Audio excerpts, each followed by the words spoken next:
All right, got that thing restarted. It restarted faster than I thought it would. That was cool. Okay, some program just had to go back on my I had it scheduled. I forgot about it, but yeah, it's back on. So yeah, man. Back on here. Now we'll talk about this past weekend's fights. So let me give a few minutes here for y'all to come in, and we're gonna do this thing.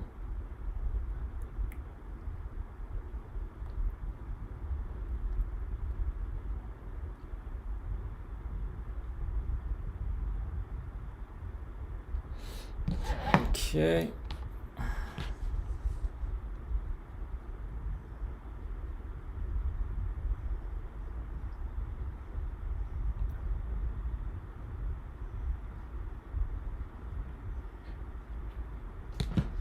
All right, so let's see. This thing is back on.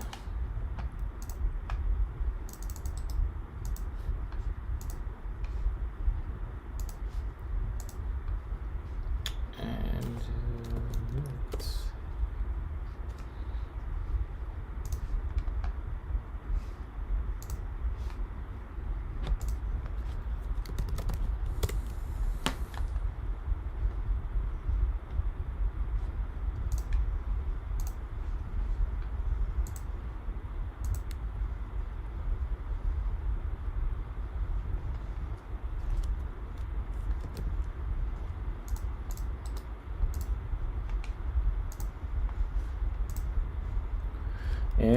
And oh, sorry about that. I'm just sending this link out here.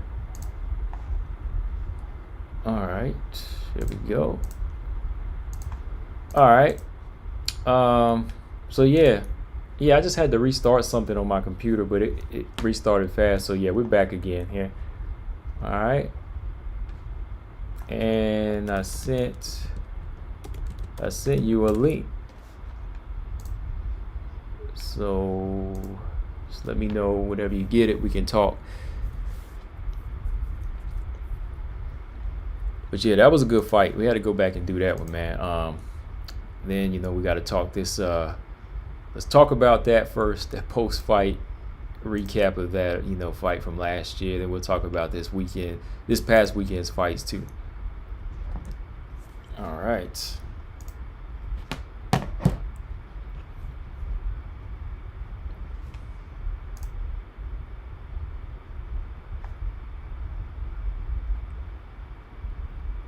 I didn't listen. Oh, you did. Okay. All right. Yeah, I was reading it, but yeah, I didn't get a chance to look all into it. So I was just kind of giving my early thoughts on it. I didn't really want to go into all of that political stuff with her, so I was just like, whatever. I'm gonna read it first and then kind of go back and give people my thoughts on it. All right. Yes, sir. All right, we closed that one out and we back again. And I got Robert Henry the Savage in the building, man. What's going on, Robert? What's going on, Combo, man? I'm sitting there on Instagram, man. They blasting Rose right now, man. I didn't even hear. I posted it, Yeah. but I didn't even see. I haven't heard what she said. Coaching them over there talking about it right now, but I hope it is not as bad as it sounds, or I hope it just go away, because I'm like you, like I kind of just want to see the fight. Mm-hmm. There's enough propaganda going on between Asians and blacks, Asians America, and to kind of try to use the sports for it. It's bad, but I just kind of wish whatever put that thought, or whoever told her to say that, I wish she'd just been like, nah, we're not gonna talk about that. We're gonna stay on the fight. You know what I'm saying? Right. Man, look, I got up, man, like this afternoon, and I was like looking at my Facebook, and I saw all these different articles from like Morning Post and things, and then they said something about Wei Lee and Valentina going at it. Then there was an article about Rose saying something like better dead than red. I was like, let me read a little bit of it. Then I just read it, and I was like, all right, y'all trying to add this little propaganda into this fight. Come on, Rose, don't feed into that. you know, that's how I felt, man. What was your thoughts when as soon as you heard it was like something about communism? It was a mix of humor and like fatness, because it was like, oh man, why are we doing this again, right? Yeah. The first thought I thought of when I saw the Better Red Than Dead, and I'm like, here's the problem. You got, and I'm not gonna go deep into it because I want to go into the Joanna and Zhang fight, but when you got history that is bombarded with people on different sides of the table, right? Everybody's kind of misrepresenting everybody, you know what I'm saying? And people not being truthful. Like, as far as I'm concerned, just bad capitalism, just bad socialism, just bad communism. There's examples of failures in all parties, regardless of the philosophy. I kind of understand why Americans may not really care much for the communist way, but I also can see the holes in when a capitalist society is not ran, properly, and people taking advantage of other people. So regardless of what your understanding of politics is or your interest is, I just was so not interested when I heard it. I was kind of like, really? We gonna do this? Like Rogue, like, don't you understand? Like, it's not as simple as, okay, she's from this country and she represents all those, you know what I'm saying? Right. How do you know that she followed Mao or Lenin or whoever? You have no idea. Exactly. You don't know. Mm-hmm. It's the same thing, but what they do, then they stick us in the middle of it with the Tyson crap, and then somebody got robbed by some mentally ill foreign guy who happened to be a brother, but he ain't from here, and then they put that on us, and it just becomes this huge mess. And to me, it's like they're trying to keep this cycle going, because now that the Republicans are out of the house, now they got to keep, the China virus thing going, and then you got liberals that got to keep victim blaming going. So it's just like, it's a mess, dude. It's just everything is just off right now, Yeah, man, it is, because it's like, as soon as like I heard that, then she was throwing in there that we fight for the American dream. I'm like, oh, that's all you need to do to get everybody riled up. Like, these people that the flag wavers and everybody, that's all you got to do is throw the American dream in there, and they're gonna go crazy. They're gonna all go against her. And I'm like, oh my God, it's not like that. I'm sorry. Imagine if the fight was in China. Oh my God. Oh man. Shoot. I tell you what, she may not make it out of that damn arena just because it just might be enough people who just misunderstood, or their propaganda might have told them like, yeah, this evil American Lithuanian chick, man. Yeah. She had to have security. Oh yeah, for real. Like, you know how they do, man. That's what I'm saying. Like, if you go anywhere like Brazil, you go to the United Kingdom. If this is a soccer game, you might as well call it off, because heads are going to be targeted, man. But that's what I was saying. Like, with this thing here, like, I just wanted to be about the fight. Like I was saying on the other stream, I was like, I just want to see these two fight. And I think that's really where Wei Li is with hers too, man. Like, you don't really see her talking too much about, oh, I'm doing this for them, I'm doing this for that. It's always me. I'm trying to go in here and fight. That's why even whenever Mike Tyson said what he said, twisted up, or what she thought he said what he said, she didn't really play into that. She don't even play into what Rose says half the time.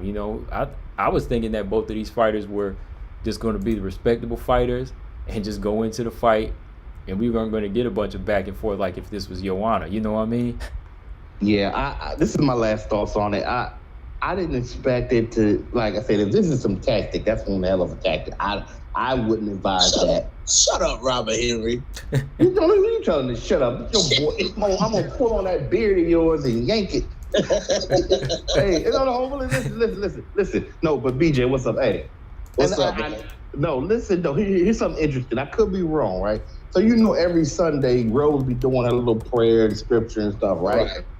I hope that this doesn't mean that like Rose isn't on some type of because there's different versions, different levels of it. But I'm not saying that she's right wing or anything. But I'm saying sometimes those religious people, like when they get into religion, like I don't know what the lift. Like I say, we got a lift in my area. We got a Lithuanian church.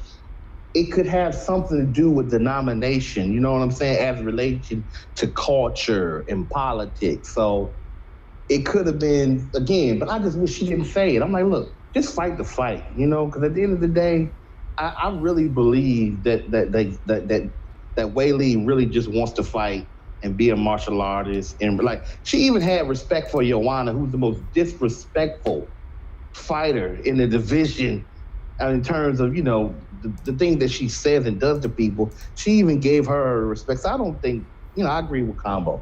I think she just really want to fight. And that's what they should do. Just fight. Yeah, man. I think that, you know, it's kind of out of place for them to be talking this kind of junk. That's why I guess it seems so awkward to us. You know, it's not like it's just not. I don't know. It don't sound right to hear stuff like that coming from Rose. You know, that's not what we used to hearing from Rose. Right. Yeah, because like I was telling him before you gave more, BJ, I was just like, got up and read the article, and all I see is her making this slogan. Now everybody's starting to say it, better dead than red. I'm kind of like, okay, you're going to start a little army here. Now you're going to have a lot of this, you know, this political thing going on, this racial divide. Yeah. You know, why even do that? I mean, like, this is about you coming back to win this belt. I mean, to see where you need to come back as an individual and, you know, where you are mentally, you know. So why bring all of this into that right now? You know, you're 2 weeks out. Bunch of rednecks yelling out, Thug Rose. Oh, yeah. Thug Rose. I know, you know, they're going to switch the word thug because, you know, they are using that as a racial term towards us, but they're going to say, oh, no, thug means this now for Thug Rose. all our words mean something when somebody else is using it. You know, it turns positive after a while. Right. You know. Yeah. Yeah. But, like, in terms of the fight, though, the round by round tonight, like, I still hold that Zhang won, that Willie Jung won because of the power and the more effective her strikes went on through the fight. I also agree with you that Joanna won that second round in the clinch. In the clinch, I mean, Joanna is just nasty. She's just real nasty in the clinch. And I think I noticed the kicks and the knees from Joanna more in this fight, which I really thought kind of closed the gap and made this. I mean, the striking was beautiful at times from Joanna, but I really felt that, like, she dominated the kicking and the clinch. Like, that was her one area that, like, she could always fall back on. And I think early on that Weili in the first round, I felt that even though I think Joanna won the first round, I felt that Weili was starting to warm up and find her rhythm a little faster. And I think by the third round, Joanna had caught up. But then in the fourth I think Weili was patient, man. She stayed patient. Mm-hmm. Right. Yeah. She didn't rush into it. I felt like Joanna had to be a little bit more active. It was actually not a bad strategy. She had to be a little bit more active and had to show a lot, because I think she realized, like, okay, if I just kind of sit back too much, then Weili just gonna wait. So, but Weili was patient, and when the fourth round hit, man, she was throwing some hard, fast combinations. I mean, Weili's so damn fast, man. And but I still had it 2-2 going the last round, and to me, Weili just pulled it out. I mean, she was just catching her with some hard strikes to the head, some nice kicks. I think like the fifth round was the accumulation of everything that Weili was trying to do to Joanna. And then like Joanna had a similar accumulation, but she just wasn't consistent as she was in the earlier round. So that's my thoughts in a nutshell on the fight. 3-2 Weili. Okay. You said, what did you think, BJ? Who'd you have win? I thought Joanna did enough in the earlier rounds to win the fight, but you know, it's this bad perception, man, that whoever wins the last round wins the fight. You know what I'm saying? Like, there's just that kind of plagues it, man. Like, you know, people tried to plague it with, you know, fights like Tatiana Suarez versus Nina Ansaroff, Yana Kunitskaya versus Mary Renault. Like, people try to that people were mad because that rule didn't. I mean, it didn't happen in those fights. But just listen, people were saying that Marion Renault got robbed in that fight with Yana Kunitskaya, man. And I'm like, how can you say she got robbed when she lost the fight 2-1? You know what I'm saying? Like, I mean, just because she had the success, even if it was a 10-8 round, that last round, she still wouldn't have won the fight because she was down 2 rounds. So you had a 3-0 going. So basically, you're saying you had it 3-0. I had a 3-0 going into the fourth. Okay. I had Joanna winning the first 3 rounds just on activity. Okay. Just on pressure, activity, the clinch, like all what Joanna did rounds 1 and 3, I felt was enough. And rounds 4 and 5 were close rounds, like especially round 4. Round 4 was close. And then I think the only round that you can solidly say that Weili won was round 5. That's like the only for me, the only solid round that Weili won where there was no question that she won the round. I think she won round 4 in my opinion. Like I think she really controlled it like with the power, and that's when that head started coming into play. Like you could see Joanna starting to hold the head more, and while she was holding the head, she was getting hit with more shots. Yeah. Yeah, I mean. Okay, well here's my counter. I feel that in terms of you saying activity, I think the activity at times, like I will agree to some extent. You could say Joanna been a little bit more active, but in terms of who's being more effective, and I know I'm using smaller measurements because now I'm not even talking about the punches. I'm like, when I look back at that fight, I look at it like the longer the fight went, not only who was having the more effective striking, not only who was more consistent, but when they start going back and forth, Joanna backed up about good 3 or 4 times in that fight. Like she had her on her bicycle. I think that Weili was cutting off the cage and she was controlling the angles. Now again, when it was up against the fence, I agree 100%. Weili was almost always getting dominated. Maybe on the break, she would catch Joanna a couple of times, but up against the fence. But I felt like the later the rounds went, the more that Joanna tried to use the whole, I'm going to get you against the fence or whatever, it's like Weili wasn't really going for it. So I think, I see it the other way. I see it as the fight went, the pressure got reversed, and it was more on Joanna. And in terms of the third round, because that third round is interesting, I think Weili was opening up pretty good in the third round. I'm not going to say the third round wasn't kind of close. I think the third and the first round are the very questionable rounds. You know what I'm saying? Like, yeah. I still pick the first round for Joanna, but I probably understand somebody who looked at it at first would be like, no, Weili won that round because of some of stuff. But toward the end of the round, I think Joanna took it. But I still give rounds 3 to 5 through to Weili. I think Weili took it from 3 to 5. And now addressing this whole thing about the bias in later rounds. I mean, I'm not going to say that's not true, and sometimes people look at it like that. But I really felt that within the first 3 rounds, those rounds were close enough to make it a split decision. I think round 3 to me was clear for Joanna. I think that was like Joanna's clearest round, just because when she went left-handed, when she went southpaw, it was like she was bashing Weili with some hard left hands and like rocking her. You know, first and second, it was like so many like glancing exchanges here and there, but every time like Joanna would end it with a leg kick or like a left hand, you know, it would kind of edge out the round for her.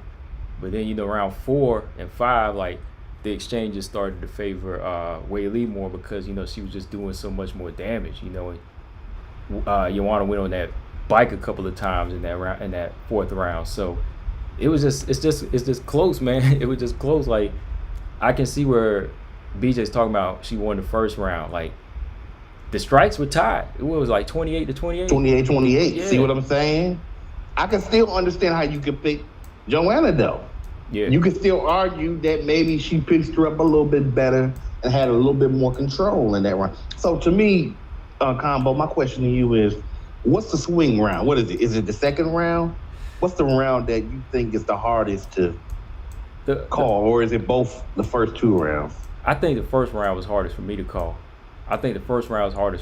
Because the second, I think that Joanna did enough to win the second with that clinch work, and then when she cracked her with that left kick, that was kind of enough to really kind of win that round. Like, she was just doing so much more with the stand up, and whenever Whaley went in to try to take her down, she was like, oh no, I'm gonna just start kneeing you. So to me, she won that second round, but the first round was kind of swingish round.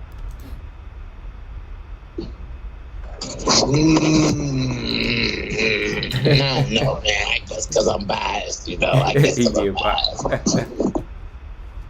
He being biased.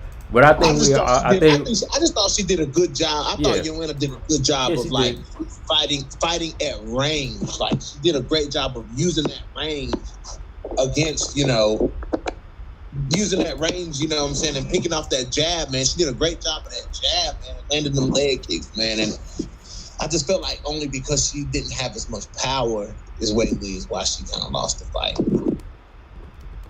Okay. But I think we all agree that, this was definitely a fight of the year, man, and nothing touches this fight as far as WMMA so far, right? No, it was the fight of the year across all WMMA, across all MMA fights. And it happened before the pandemic. And it happened in March. I mean, to me, don't get me wrong. You saw other examples of fights where you saw like great skill, where a person dominated or a person was able to turn the tables and kind of make it interesting at the end. But I mean, in terms of like round for round, like if there's a pound for pound list, that was the fight of the year to me. Because you got to see both fighters go back and forth. You saw the chess moves. You saw the tactics, and then you saw the further strategy out to fight. You saw the blood, the guts, the hanging in there when you look like somebody about to quit. You saw the fight go one way, then it come this way. You saw skills. You saw it accumulate. Like, you saw everything. Like, this fight, it had everything. It had just about everything. If there's something that it didn't have, and then you picking at straws, picking at head. Like, to me, it was clearly the best fight of the year, and simply because I want to say this: all the other fights that got hyped up to be the fight of the year, like, it's not even close. And the fight that followed it wasn't even. And here's the thing too, I noticed. I don't remember, with good reason, I haven't went back to look, the Romero and Adesanya fight, right? I don't remember how the crowd sounded when it was the worst fight. It was the worst fight. No. I'm not even talking about the fight. Forget that. We know that. I'm saying I don't know how the crowd was, right? But I know that when I turned on this fight on YouTube and heard the crowd when he said, "And now," that was like the most excitement I ever heard for like a WMMA fight. Maybe in the Ronda Rousey era there was one like that, probably at least one. But I hadn't heard nothing like that close for a long time. Like, not even during Valentina's fights, not during Nunes fights. I mean, I don't know. I'll look at the Cyborg Nunes fight. Maybe that was like the loudest in recent memory. Like, people was ready for that fight. People were really ready for that fight. Yeah, hell, no, I would. Shoot. But all right, yeah, man. Like I said, it's a good fight, man. I might have to, go back and watch it again just to watch it, one day. I mean, you never get bored watching this fight, man. But this past weekend, man, Nina Ansaroff versus Mackenzie Dern, man. What was your reaction, Robert? Nina got destroyed in this fight. I can't say nothing other than Nina got destroyed. Like, I'm not a Nina Ansaroff fan, right? I mean, not too many of us are around this way, but I actually thought Nina was going to come in here and at least make it an interesting fight. You know, I kept going back and forth in my mind, like, well, you know, she's a more experienced fighter, and she's been off a long time. Mackenzie has been looking a little bit better, and I'm like, well, it turns out that maybe Nina Ansaroff is a little overrated, because while we could sit here and say that Mackenzie Dern swung a little wild, the bottom line is she was closing the distance combo. She was closing the distance, and she was connecting upside Nina's, you know, like she caught Nina. She clearly caught her. So whatever the game plan was, it works. Now, does it work against all these others? I don't know. But to me, that was just a dominated performance by Mackenzie Dern. You can't take nothing from her. And she looks leaner. She looks a little mean. Like, Nina Ansaroff just got her butt kicked, man. Like, that's all it was. I mean, there's nothing really I can say. Like, this veteran. I knew it was gonna be like that the whole time. I knew it was gonna be an ass whooping all along, because, you know, I looked at how Nina fought Tatiana Suarez, man. I mean, you know, even on the feet, like, people were talking about this huge threat from Nina Ansaroff. Oh, Tatiana Suarez better keep her down on the feet. Well, for as not as good of a striker as Tatiana Suarez did, when they were on the feet, which was the entire round 3, there was, like, Tatiana Suarez, I mean, she got caught a little bit at the end, but throughout the rest of the round 3, she was never in any danger. Like, it really was. Tatiana Suarez was never, like, in any sort of, like, in danger of being knocked out. She wasn't getting outstruck. You know what I'm saying? Like, it just, and I'm like, well, she's really not that much of a threat on the feet. You know what I'm saying? She's like, Nina's just an average, normal fighter. There's nothing really that stands out about Nina Ansaroff. Right. Yeah, Nina's striking, like, there was never really a point, like if you said, going back to Tatiana's fight, where it made me say, oh, she's going to do like Joanna or counter all day and just jab her all day. That's why going into this fight, I was like, the minute Mackenzie Dern lands maybe even overhand right, she's going to get a reaction out of Nina. You know, Nina is going to eat that overhand right and maybe a few jabs here and there. And you see in that picture, man, Mackenzie Dern landed a good stiff jab right off top, man. I was like, right. Yo, here's my thing about that combo. Like, I'm not saying I thought that she could sit there and box Mackenzie Dern all through the fight. Right. But Nina was on a little bit of winning streak when she got to, and I'm not saying she necessarily fought the best people, but I had to look back at it. But what I'm saying is, I thought her boxing was decent enough and her movement to where, okay, it's going to take some time for Mackenzie to kind of like figure it out. No, it did. It really did. And here's another thing about Nina Ansaroff. She's one of those type of fighters. Kind of remind me of, who was it? Like Sarah McMahon. Once she get in trouble, she can't handle it. She falls apart. And again, she fell apart because she got caught, but still, she doesn't really make the adjustments too well. And if she can't box you, there's not really much she can do. Right. Especially if you're already superior on the ground. There's not much she can do, you know? So, I mean, that was a fight that they gave, you know, they gave Mackenzie Dern to win. Oh, so it was her fight to lose, basically. Yeah. Yeah, I don't get that whole fight to lose, fight to win now. Because I mean, when I hear somebody say it's their fight to win, I think they're saying that person's gonna win, but really they mean that person's gonna lose. So I don't understand all of that. But I feel like they gave that fight to Mackenzie to win. You know, like it was meant for her to win that fight. Because, I mean, I don't know, man. I think that's what it means. Meaning, if she loses it, she must have really been off that night because, like you say, she was supposed to win that fight. Flat out. Yeah. But anyway. What was, like, BJ, what was your reaction to the way Mackenzie came out? Like, just confident in her striking, the way she's bouncing off her feet, man. Like, what was your reaction to how she just started off with that jab like that, man?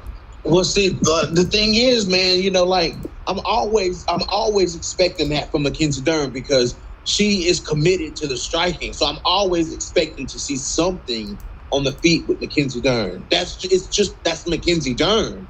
You don't usually see Mackenzie Dern come out and immediately start trying to take you down, nothing like that. That's just not what she does. Right. She'll swing with you, and then now working with Jason Perillo, and then coming up, having that slugfest with Verna Jandiroba, man. I mean, I was kind of expecting to see Mackenzie Dern come out and look good, throw some nice punches in there, especially lead with a jab, man. Like I'm telling you, Jason Perillo has taught Mackenzie Dern how to use that jab, man, because she's using it. Like she may not have turned into a world-class Muay Thai, kickboxer, but Mackenzie is slowly learning the fundamentals, man, and sticking that jab out there, and then coming over with that right hand is working for Dern, man. She backing girls up. She backed Verna Jandiroba up with it, and she backed Nina Ansaroff up with it. So, I mean, Mackenzie is like a little honey badger, man. She gonna duck her head. Listen, how she throws them punches is not technical. She ducks her head. She misses some of them. They're wild. But what are they? They are effective.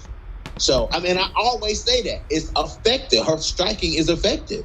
What did it do?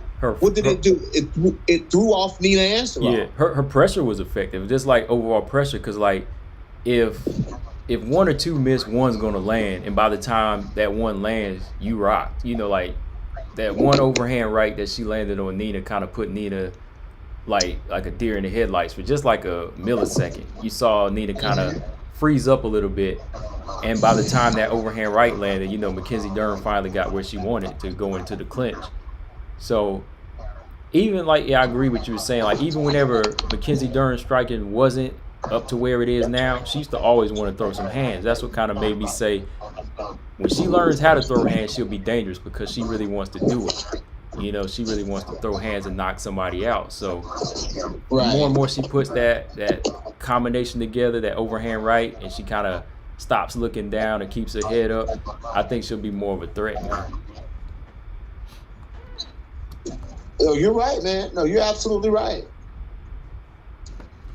But I feel like sooner or later with Mackenzie Dern, she gonna clip somebody the right way, man. If she gonna clip somebody the right way, and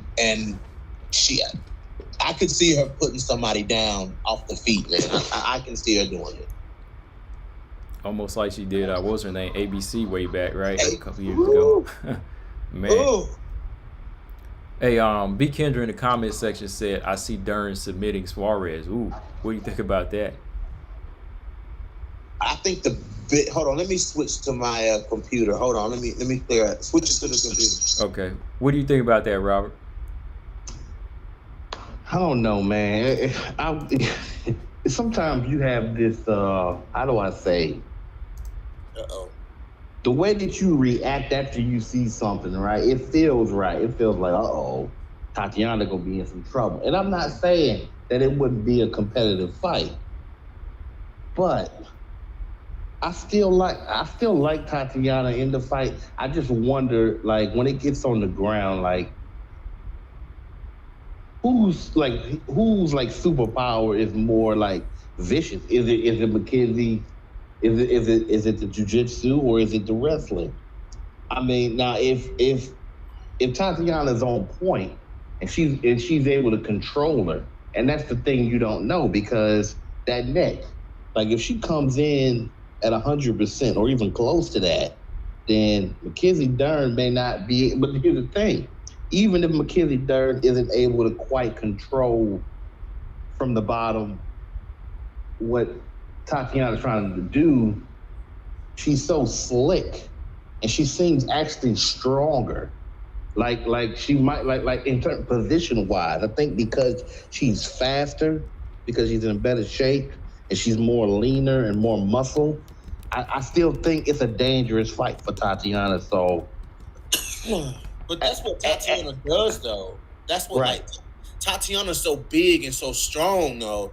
You know what I'm saying? Like, that's the thing about in a fight with Mackenzie Dern. I think Mackenzie Dern's best bet would be to try to hurt Tatiana Suarez on the feet because for one, Tatiana Suarez's takedowns are way better than Mackenzie Dern's. Yeah. Like Tatiana will blast a double leg, you know what I'm saying? That wrestling double leg and take you down and put you on your back. But one thing that, Mackenzie Dern is very good off her back, but Tatiana Suarez is just as good on top though. Like, can Tatiana, if Tatiana can get off that ground and pound, dude, like Tatiana Suarez's ground and pound is hard. It's kind of, her and Jillian Robertson kind of have the same, they're kind of similar in some ways as to where, on the feet, their punches aren't really that hard. Mm-hmm. But when they get into the ground, when they get you on the ground and put you on your back, and their ground and pound is where you start to see the best of their punches. And Tatiana Suarez throws a lot of hard elbows from the top, man. So, and she's good at, putting that forehead pressure. Wrestlers use their head a lot.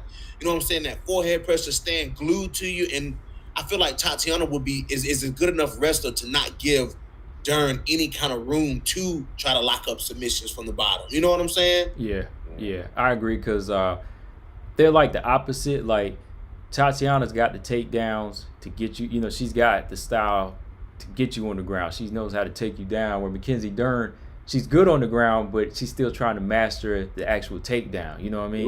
Right. So if you deal with a fighter like Tatiana Suarez that already knows how I'm going to get you there, when she gets you there, it's going to favor her most.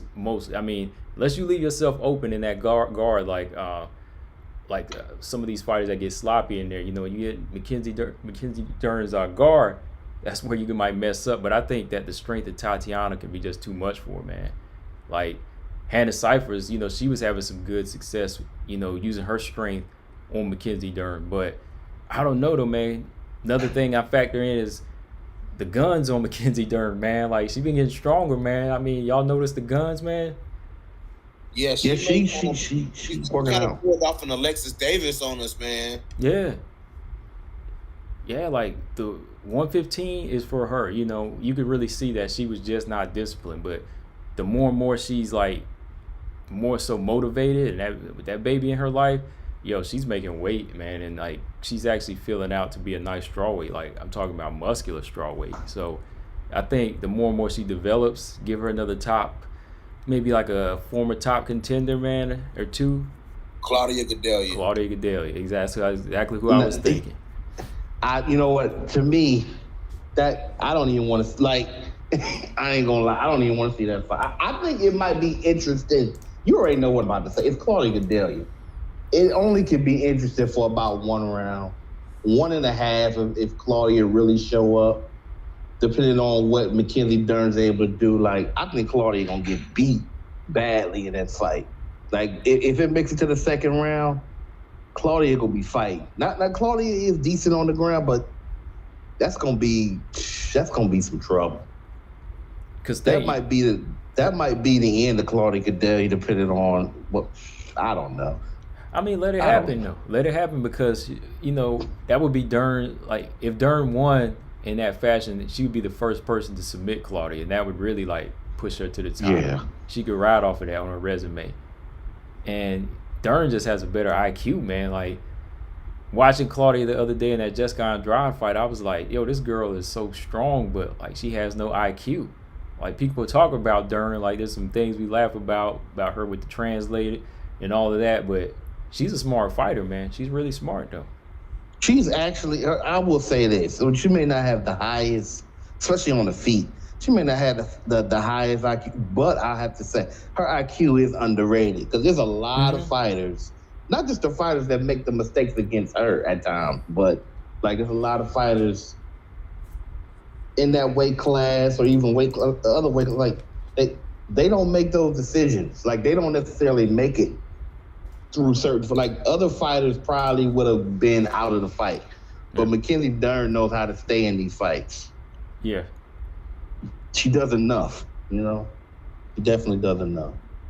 All right, so I agree, Claudia Gadelha, that would be a good fight. Who do you think would be good for it, though, Robert? Jumping right back in like this summer. Jumping back in. So I'm like, who's left? I mean, Marina ain't got. That'd be a dangerous fight for Marina Rodriguez, but I don't think that's gonna happen. Yeah. Who else? Tisha Torres. That would be a good fight. That's a good one. I would watch that. That's a good one. Yeah, Tisha Torres is a good one. But yeah, man. I said, wait a minute, ain't Claudia fighting? Ain't Carla fighting Marina Rodriguez? No, she's fighting Yao Shannon. She's fighting Yan, yeah. Carla, yeah. Yao Shannon. Okay. Yeah. Her and Carla fight. Okay. Yes. Let Mackenzie Dern get Rodriguez up out of there. Or let her get up out of there, man. Right. Yeah. Shoot, Rodriguez ain't calling nobody out after knocking somebody out. And then she can talk about her hit list in her most recent interview.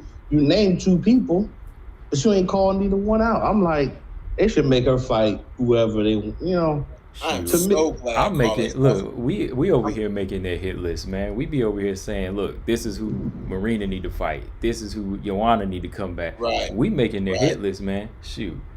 Right. We talked about Macy Barber versus Miranda Maverick. Now we got it. Yeah, you got it. Yeah. You did the matchup, man. You did the matchup. I'm telling you, on that. They need to give some type of incentives. Like, we the matchmakers half the time. I'm telling you, we also said that Jillian Robinson versus Miranda Maverick should have happened. We talked about that. Boom, they made that fight. And we at the same time we was talking about that, we also said, Macy Barber and Miranda Maverick be good. Here's another one. Courtney Casey versus JJ Aldrin. Stand-up match fantasy. That would be good. That was one that got talked about for months.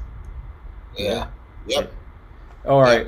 V Kendrick got another good question here, man. Do you guys think Dern's stand-up is better than Suarez's?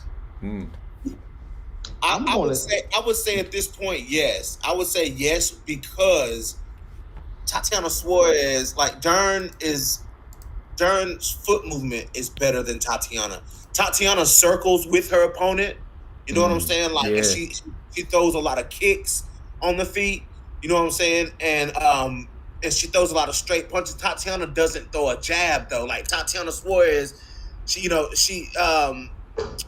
southpaw with her left hand. I think she's a southpaw, isn't she? Yeah. Yeah, Tatiana Suarez needs to lead with a jab, man, and throw that hard left hand. You know what I'm saying? Like Tatiana needs to throw it.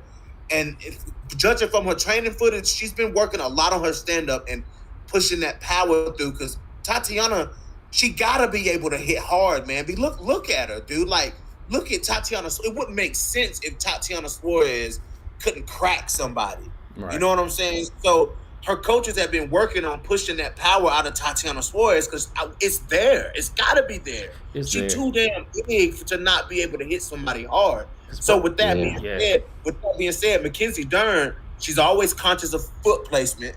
Jason Perillo been working on that. You know what I'm saying? She's utilizing a jab and she's throwing that right hand. So I mean, at this current moment right here, Mackenzie Dern is a better striker than Tatiana Suarez. For me. What do you think, Robert? I have to agree that not just that we don't know how Tatiana's going to be when she comes back. I think Dern over time has developed better, even if they're kind of wild. The combinations, she's a little bit more consistent. The footwork is better. Mm-hmm. And I think that like, even though I felt different about, the Vernon decision, I'll have to get as much to Mackenzie Dern, which is in that fight. I mean, she was like biting down, and it's like she kept coming with different combinations. The thing that I was most impressed with her striking of late is the angles. Once you see those angles start improving, that's when you know somebody's really been working on it. Because early on, like, Amanda Bobby Cooper, the punches were so wild in some instances. It's like, okay, even if that land, that ain't gonna do nothing. Outside of the overhand right, maybe a jab here and there was okay.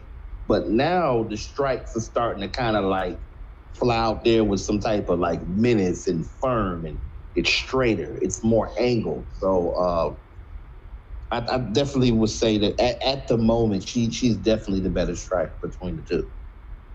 Okay. Yeah, I'll be respectful on this one, Robert, even though it's Tatiana. But yeah, I agree.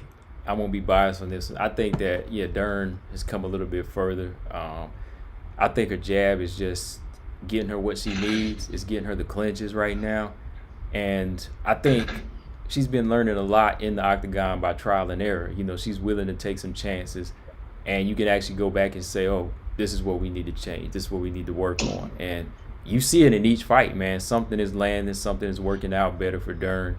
Over the past few years watching Suarez, it's like BJ said, I wanted to see like, a woman like this with the legs like she has and the hips she has like generate power.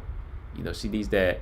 She needs the right people telling her how to turn these punches over, because it's definitely in there. Like, she could really be like Khabib with her overhand right if she's, developing how to get that stance right and develop how to throw those power shots. So just the way Dern has been looking throughout her each fight wanting to get more comfortable. She looks more comfortable, and she's getting the results she wants. So yeah, she's better.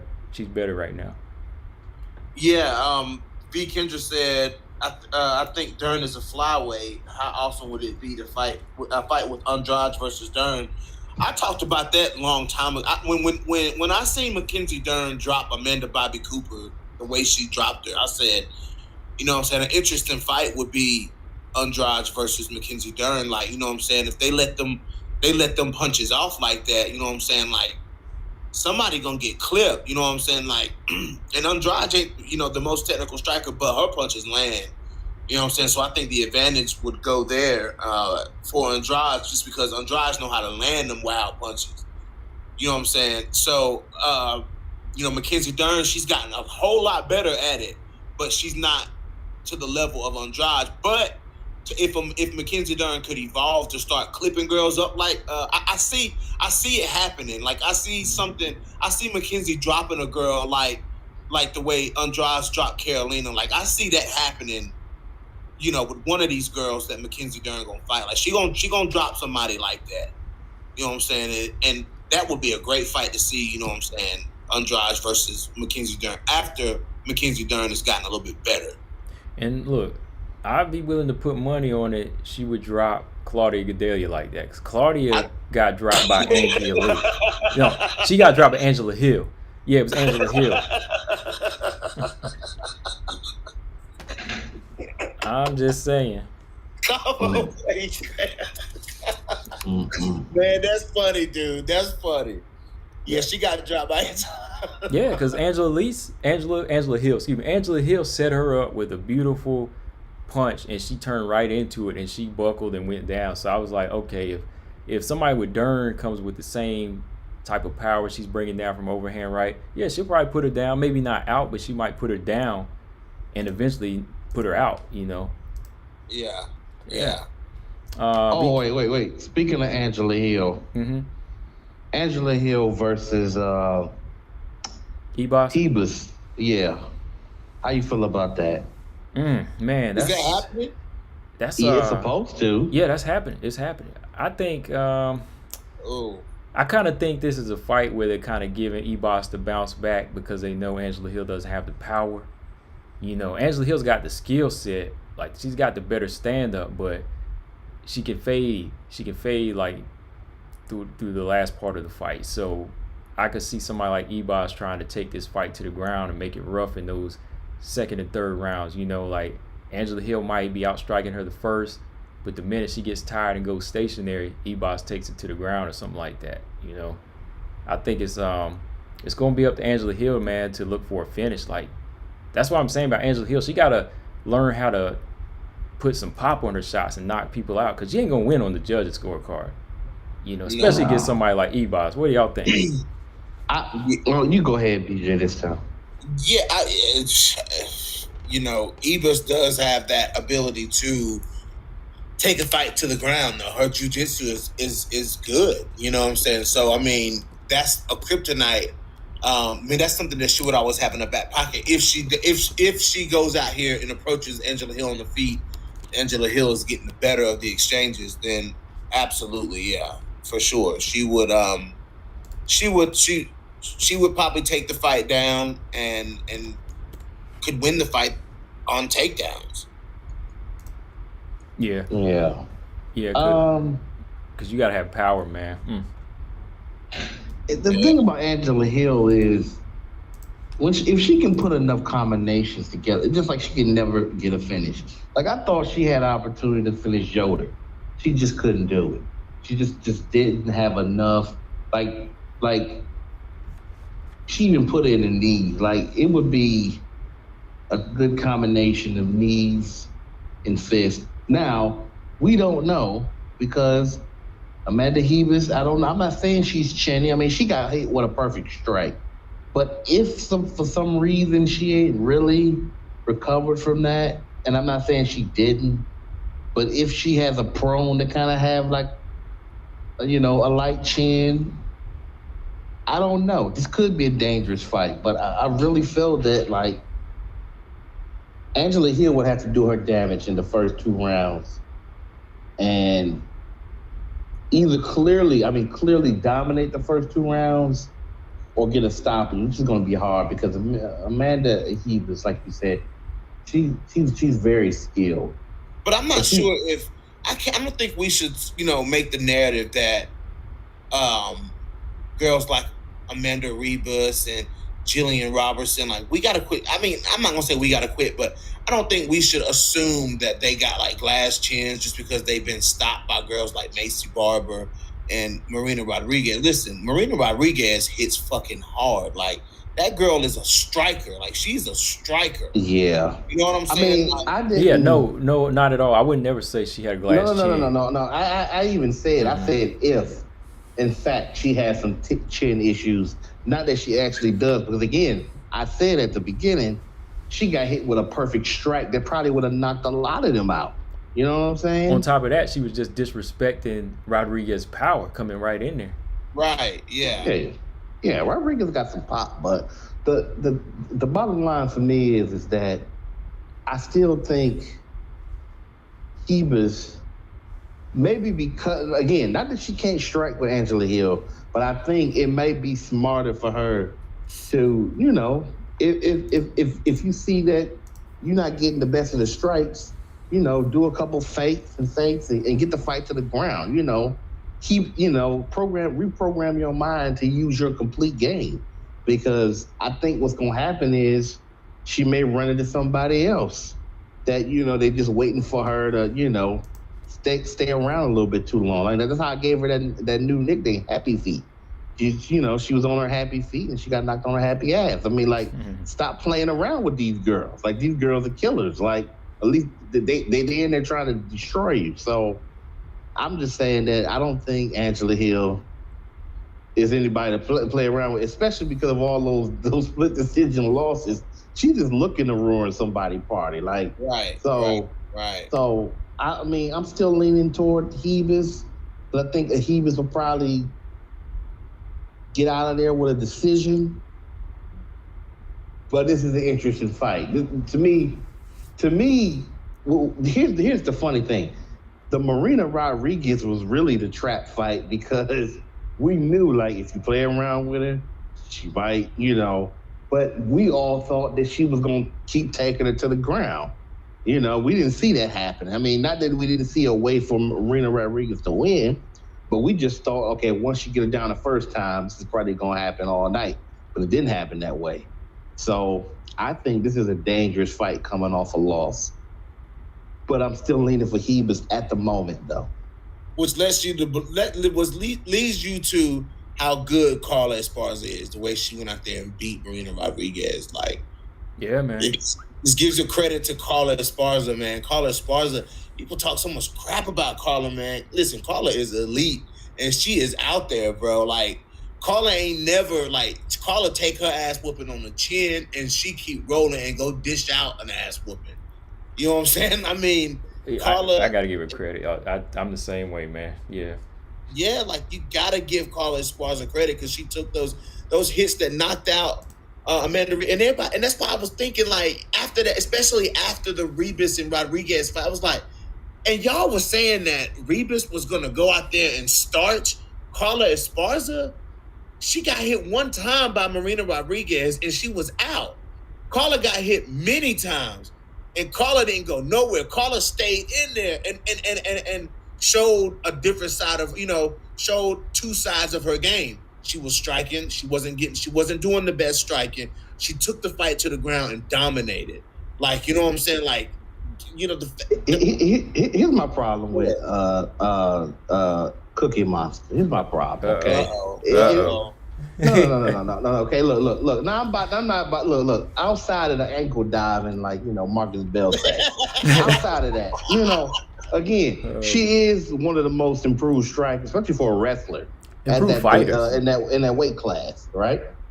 But yeah, I still can't put her no more than second tier because again, I want her to call out Joanna. That to me, that's her Achilles heel. That's her test. Now, again, some people think that if her and Rose fight again, they're gonna pick Carla. I'm not sure about that. I don't know about this version of Rose. I'm not so sure that Carla. I'm not saying that Carla can't win. Carla can possibly win that fight, but I'm still picking Rose. Didn't Carla beat Rose? Yeah, she did for the title, for the inaugural title. Yeah, she took Rose, didn't she? Yeah. But look, I'm gonna use your excuse though. Those years ago. So anyway, I'm not. But again, I said she can do it. Okay, but both fighters have improved. Okay, So since then. But anyway, my point is that anybody who can stop those takedowns can beat Carla Esparza. Carla Esparza has, look, it may not be the worst Achilles heel, but it's almost like if she has the complete opposite problem that Joanna. Like if Joanna gets to the ground, she can't do nothing. But if Carla can't get to the ground, eventually, if you're a good enough striker, she's done. So I can't put her in that. That's not necessarily true because Carla Esparza, like she was getting the best of Carla Esparza. I mean, getting the best of Claudia Gadelha on the feet. Yeah, she was. She won that fight, in my opinion. I mean, she dropped. That was a good fight. That was a good fight. Go ahead. She dropped Claudia Gadelha in that fight. Yeah. I mean, Angela Hill, same as Angela Hill did. Yeah. I mean, shoot. But is Claudia an elite striker though? Really? No. Look, I think she's decent enough. She's decent enough, and that's why I was saying when you said improved striker. I think she's just an overall improved fighter. Like she's not the best striker, but she's adding enough striking in there to do damage. Like you see what she was able to do to Alexa Grasso as well. Like she took some bombs from Grasso, but she was landing. I'm like, hey, how you letting this girl land on you? I'm like, that's just how good Carla is. So I was like, no, man, like Carla's improving. And Carla's sitting down on punches. Like that's what I'm saying. Like Carla's sitting down and cracking, throwing a hard right hand at girls. You know what I'm saying? Like in my opinion, look. Carla did do some good striking in that Grasso match. But in my opinion, okay, I'm not going to take away from the victory because she did enough to win. But Carla, Grasso effed that up herself. She does that in fights. She always fade late, and once she get hit a little bit, she start kind of, getting on the fence. She start going in there. Now, I'm not saying that to call the credit that she wasn't landing some solid blows. She was. But I'm thinking if they going back and forth, Grasso's going to win most of the exchanges. But Carla did enough to get in her head because she still had to worry about the takedown. You know what I'm saying? But at the end of the day, I felt that when Carla really getting beat up, she do the little Cookie Monster run. I'm telling you. There are moments in the fight. Look, as improved as you want to say she is, and she is a combo of the fight. When she started getting 4 and 5 hits in a row, she literally running for them. And it works. She gets away with it. Hey, Brock Lesnar, he does it. Brock Lesnar, he do it. Shoot, Brock Lesnar, he do it. What's his name? Hooker, he did it. They be running halfway across the ring, man.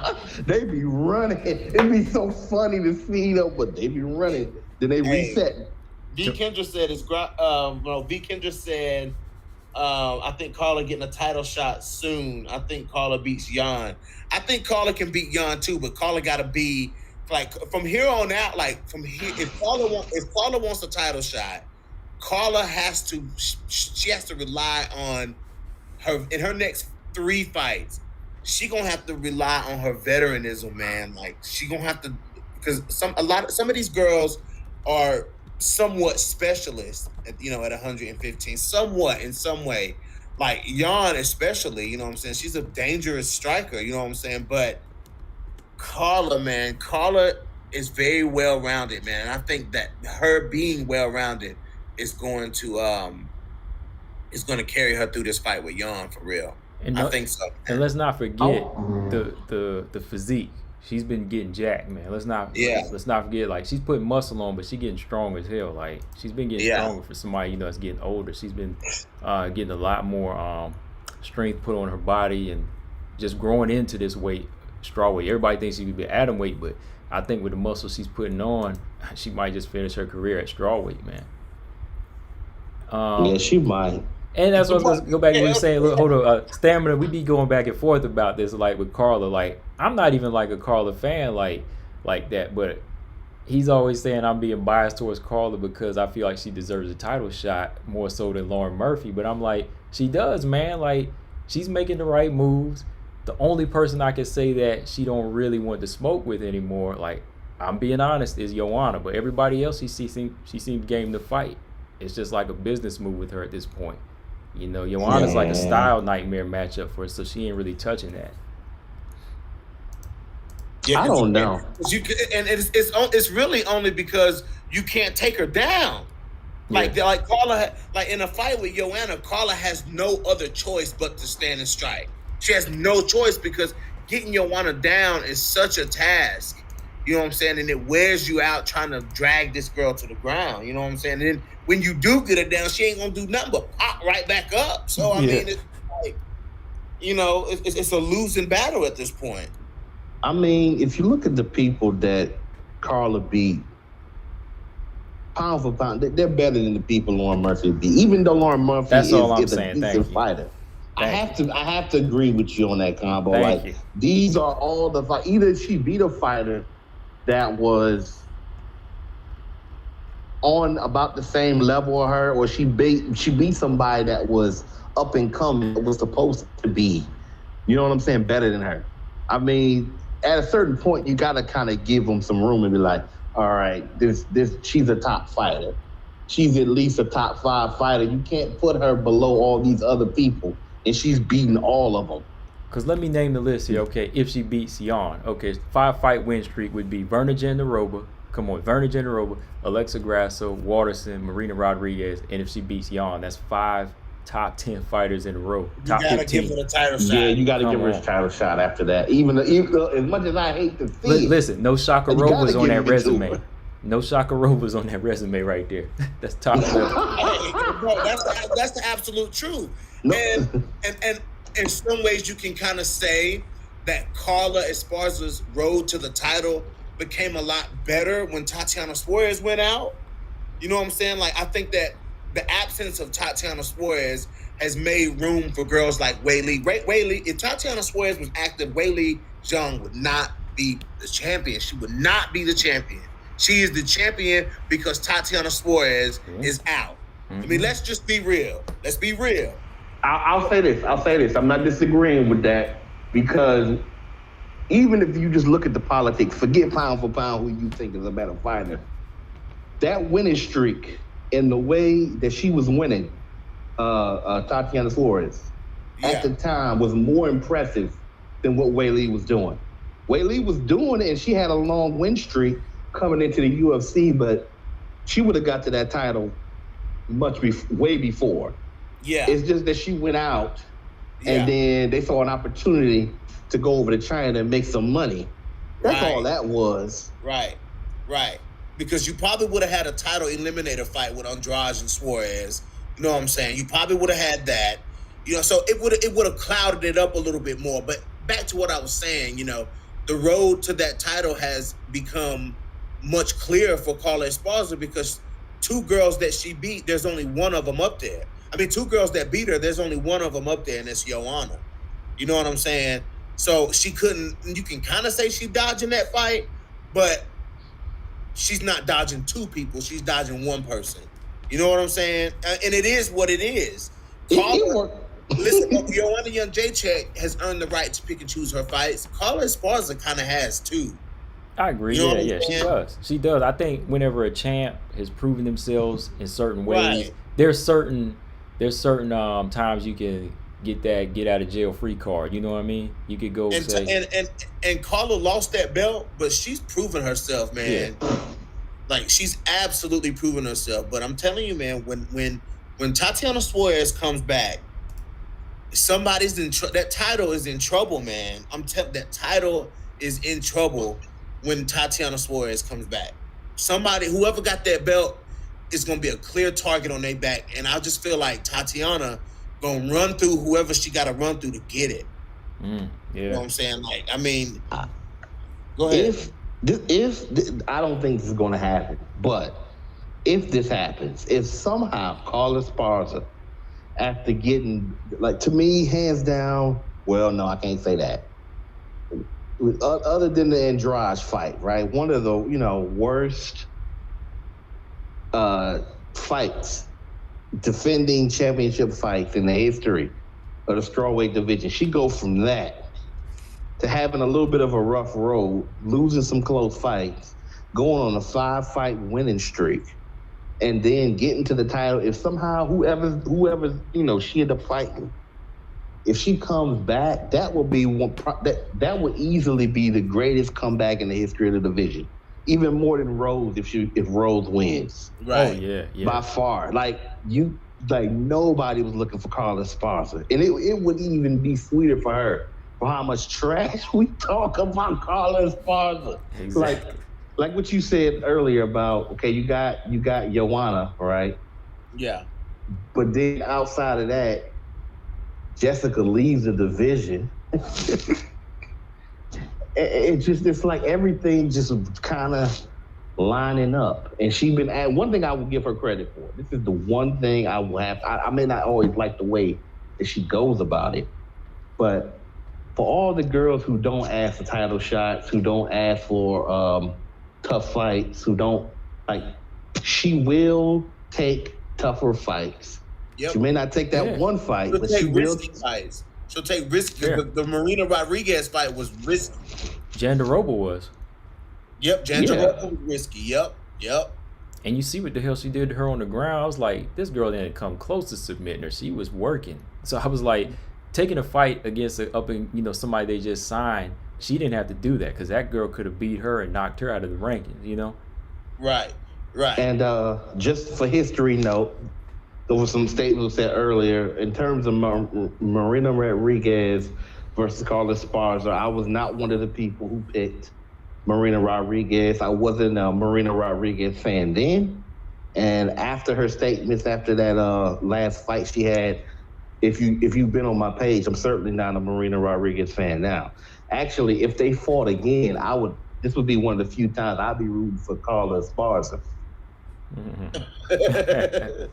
I don't like Marina Rodriguez at all. Like I can't stand Cookie Monster, but it's in a way, it's like a love-hate type thing. It's like I respect her, but I can't stand her. But like Marina, I don't like her at all.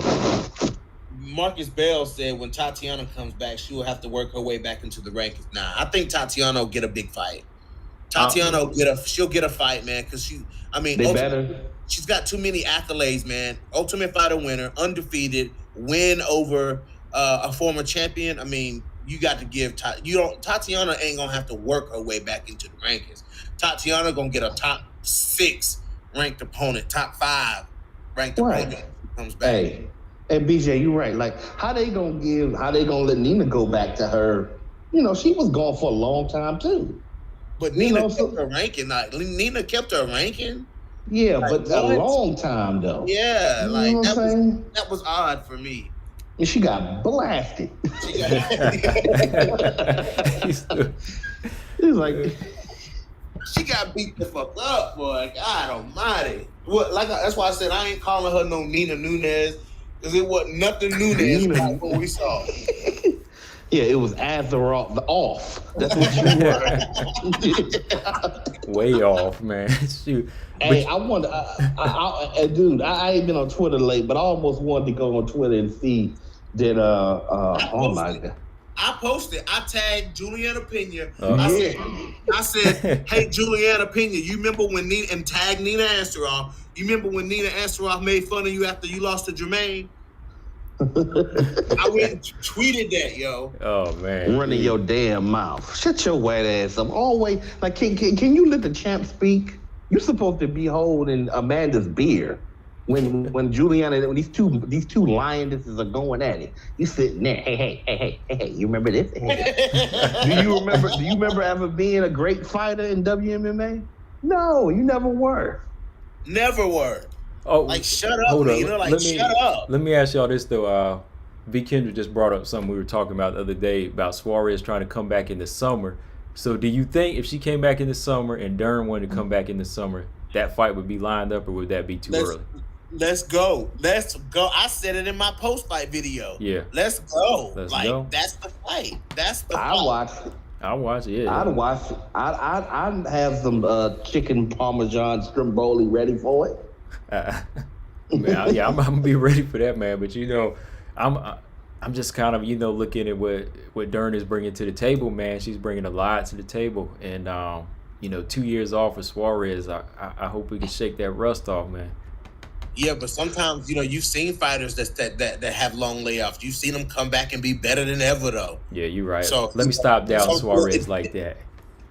Say what? I said, let me stop down Suarez like that. You right. That's what I'm saying, man. Like, you see fighters take 2 years off and they come back and they look great. You know what I'm saying? Like, you know, like some people need that time off. Yeah. You know what I'm saying? Yeah, man. Especially when you got underlying health problems. Like Tatiana got that underlying neck injury. You know what I'm saying? Like, you know, I mean, not to toot my own horn, but I mean, Cat Zingano, look at Cat looking explosive, Cat looking fucking strong. You know what I'm saying? I mean, sometimes that layoff helps. That's true, man. That's true, because yeah, she wasn't taking a beating. You know, she was resting her body. So right, like Tatiana didn't take a whole lot of damage, man. Like she didn't take a lot of damage in her fights. Like in all of her fights, she hadn't taken that much damage. So it's not like Tatiana is this injury-prone fighter who, you know what I'm saying, just got to take, you know, yeah, it was a pretty severe injury, but that's like her only injury. You know what I'm saying? Like, she ain't got no old, like no big, long injury. Tatiana Suarez had long layoffs between her fights because nobody would fight her. Yeah. You know what I'm saying? Like, we talked about that. We talked about that when she was on the podcast. Like, nobody would fight her. So that's why she was contemplating, like, well, you know what? Shit, these girls at 125, these 125ers, they game. They ready to fight. Let me move up to 125.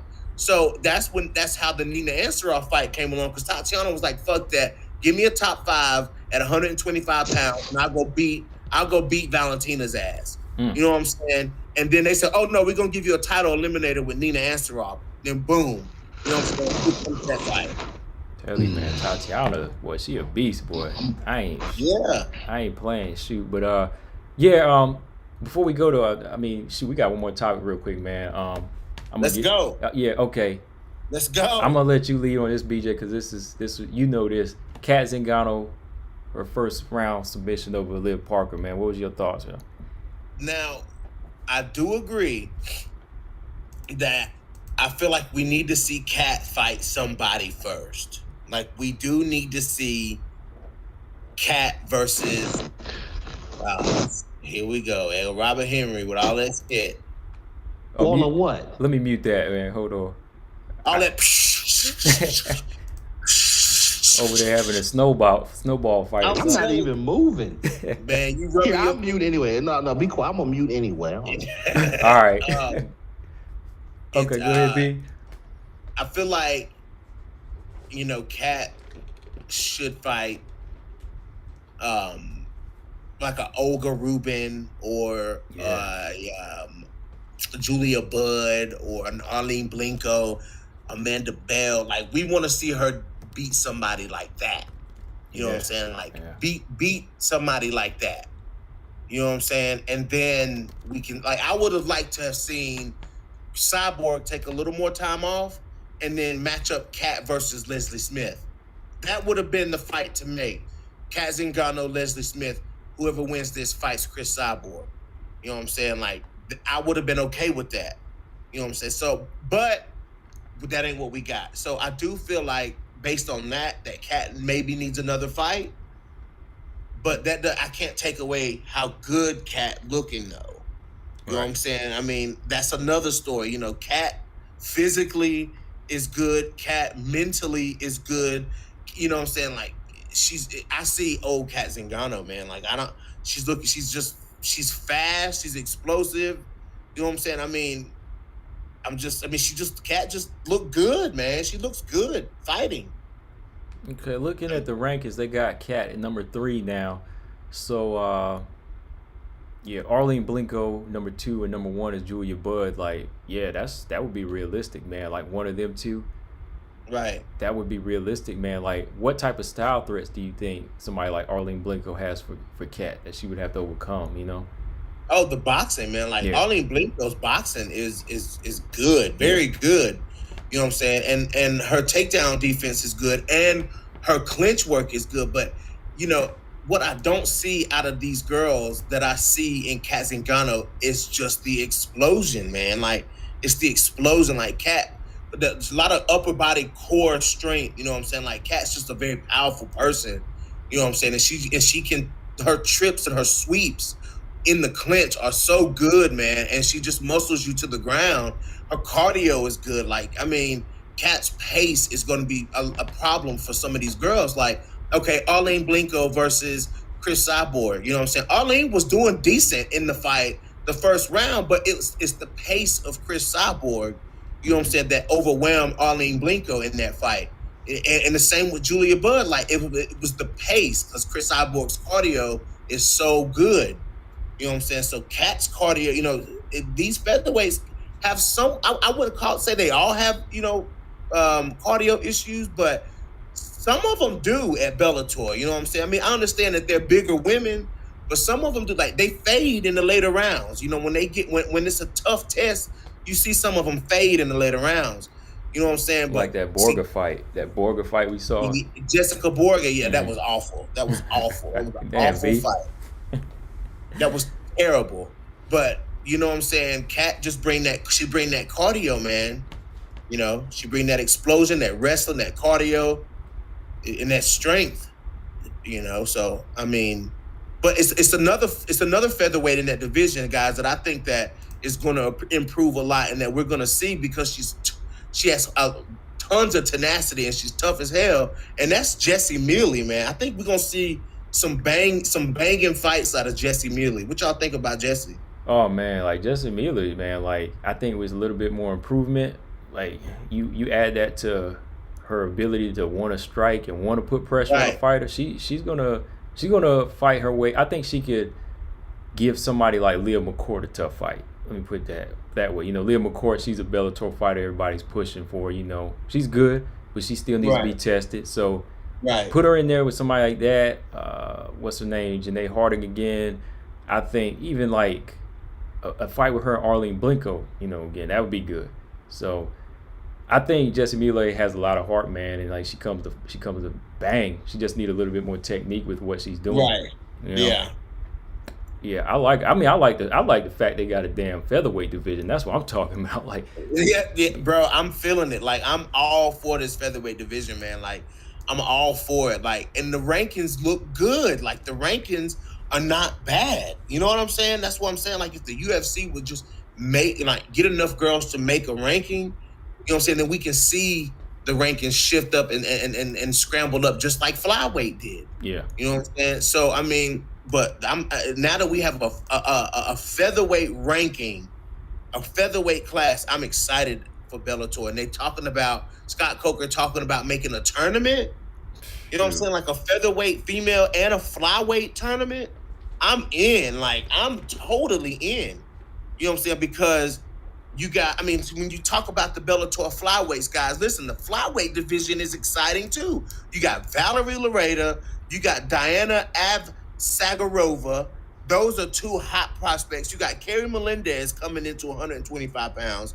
Then, of course, you got Juliana Velasquez. You got Elimele McFall. Let me Don't forget Laura. Don't forget Laura now. Oh, Alejandro, Laura, Kana Watanabe. I mean, these Kate flyweight Jackson. rankings, man, they look good. They look really, really good. Yeah, man. That's what I'm saying. Like, they actually got some structure to their thing, even though they're not as active. But, at least we got a featherweight division. And if they put a tournament together, I think that's just going to be even for the better. It's going to really put the UFC's so-called featherweight division to real shame, man. I mean, for real. Whenever they start really having these girls coming over here, you don't know. You might see Chelsea Chandler come over to Bellator, because, they still have her on the back burner. She hasn't got a call yet, from my understanding, since I talked to her. So she might go over to Bellator soon, you never know. As a featherweight. Combo. Yes, sir. So this is not going to take me long in terms of Cat Zingano. Oh, hell. Bellator.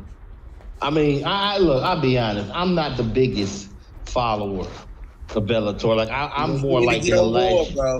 You need to get on board because it's starting to heat up over at Bellator, bro. Yeah, it is. But listen, look, I'm not trying to put Cat Zingano in the same category as JoJo Calderwood, even though I hope Calderwood maybe possibly gets another opportunity, but it'll look tough right now. But whether Cat Zingano fights one more person, listen, I'm a Cat Zingano fan, okay? Her fight against Amanda Nunes is one of my favorite fights ever because how she came back and beat Nunes, right? And that was before Nunes was champ. I remember seeing that fight when it happened, you know what I'm saying? But the bottom line of it is this. She can fight 10 more people, okay? She need to go ahead and take the horror movie she signed up for, okay? She signed on the dot. Man. I don't think Cat backing away from a fight with Cyborg. I don't think Cat would approach that fight any differently than she would approach any other fight. Okay, listen to me. Look, you had about 5 or 6 minutes. Just give me about 45 more seconds, okay? What I'm saying to you is that she needs to go ahead and take that fight as soon as possible. I mean, maybe it'll take another fight, but to me, Cat Zingano gets hit too much. She don't have the speed. She don't have, to me, I'm not saying she don't have any endurance because I think she still has it. But to me, no, not for Chris, not standing up. And to me, I think Chris has an opportunity to submit Zingano in this fight. I think that's probably what's going to happen, dude. She's going to beat her down. She's going to beat her down, and then she's going to choke her out. Hopefully, for Cat's sake, because I don't want to see Cat take too many hits upside the head. Like, this has the potential to be a slaughter. Like, if you're telling me who's going to get jacked up, who has the biggest likelihood of being jacked up at the end of the fight, it's Cat. It's Cat. But in a fight with Chris Cyborg, everybody always talks about standing. When do we see Cat Zingano stand and trade with people? I mean, answer that question. We see Chris Cyborg slaughter people who choose to stand and trade with her. That is her biggest danger. That's what we see. Okay, but let me ask you a question though. What about the fight? What about all these fighters like Spencer and whatnot? They try to get her down. But Spencer's not explosive. Okay, well, we gonna see the explosion when they fight. Listen, man. I don't think Cat can get her down, and if Cat can get her down, I don't think she can keep her down. She got to prove it. If Yana Kunitskaya can get Chris Cyborg down, Cat Zingano can get Chris Cyborg down. Yana still got destroyed. That's what I'm saying. She did not control. They are not controlling Chris on the ground like that. Yana didn't do it. Spencer didn't do it. And as far as I'm concerned, Cat Zingano will not be able to do it. Those are my final thoughts on that. Listen, man. You can talk all you want. These are little openings that I see for Cat Zingano. All right, I'm listening. If Cat closes the distance and has Chris Cyborg's back up against the cage. Now follow me here, Combo. Does Chris Cyborg not hang out in the clinch? Does he not hang out in the clinch? I mean, Chris Cyborg has a tendency to hang out in the clinch, does she not? Oh yeah, she'll fight you in the clinch, yeah. She will go. She will go into the clinch. Yeah. It ain't gonna be too long if they end up in that position, which is 9 times out of 10 where Cat Zingano puts her opponents up against the cage, because that's Cat. You know what I'm saying? Cat gonna come out for one. Cat gonna be attacking the leg. Cat's got a leg kick from hell. You know what I'm saying? Cat gonna hit Chris Cyborg with some leg kicks. You know what I'm saying? And if she closes the distance on Chris, which we've seen people being able to do. Felicia Spencer closed the distance on Chris Cyborg. It's not impossible to close the distance on Cyborg. You know what I'm saying? So when it's not a question of if, it's when Cat closes the distance. You know what I'm saying? The trips and the sweeps, man, are just too good. That Cat is an expert at doing that. She will trip you and sweep you and send you and toss you to the ground. You know what I'm saying? That's what she does. So when in that situation is where it gets interesting in a fight with somebody like Cat Zingano. As battle tested as Cat Zingano is, man, I don't understand how people think that Chris is just gonna run through Cat. She may beat Cat, but it's not gonna be like some one-sided beatdown like it was in the fight with Yana Kunitskaya. You know what I'm saying? Cat is more explosive, speed very fast, can trip you and take you to the ground, and her top position is very good. We gonna have to. This is a fight that we would have to see how it goes before we just write off Cat Zingano like that. All right, let me ask you this: how do you see Cat getting in on the inside with Chris Cyborg, like getting past her jab? Because as of lately, Chris is becoming a little bit more educated. She's not taking as many chances like she did since after that Nunes fight. She's becoming a little bit more technical with her striking, not fighting so much off emotion. Like, if she sits back, how do you see somebody like Cat getting past the jab, like getting past her jab in there? The leg kicks, man. The leg kicks work, dude. They work. You know what I'm saying? Like, Cat has a debilitating low calf kick, man. You know what I'm saying? Like, that's what she was eating Megan Anderson up with. She was eating Megan up with that kick. You know what I'm saying? Like, Cat can do, like, Cat's very tricky, man, with the way she blasts, you know what I'm saying, takedowns and gets you into the clinch, man. Like, she's very creative, man. Like, Cat's creative. She throws a lot of kicks. She has a good body kick. She has a good leg kick. You know what I'm saying? Like, we just have to see it, man. But it's not like Cat don't have the tools to go in there and close the distance between Chris Cyborg. On Chris Cyborg, because she does have that. She does have the tools. Mm-hmm. Can she exploit those? And we're seeing a healthy Cat Zingano, like a re-inspired, a rejuvenated Cat Zingano, y'all. I mean, despite what some people say, it is what it is. It is inspiring. It's too many years too late. I don't give her this is not a 50-50 fight. If she does it, then I'll give her all the credit in the world. But even if she has the tools, does she have a 60-40 for me? Yeah, I don't think she has. She may have some tools to make the fight potentially interesting, but like, is she going to do something in there? Like, I just don't think Cat is showing Chris Cyborg anything on a level that she ain't seen before. I don't. Honestly, don't. I think Cat Zingano is going to fall to the right hand of Chris Cyborg. I think Chris Cyborg is too big. I think she's too skilled. And I think even up against the cage, I think she understands how to get out of a lot of those little trips and things that she's going to do. Like, I've seen it.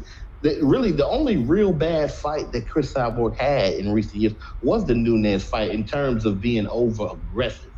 All those other fights, she was well more measured with her strikes, working her jab.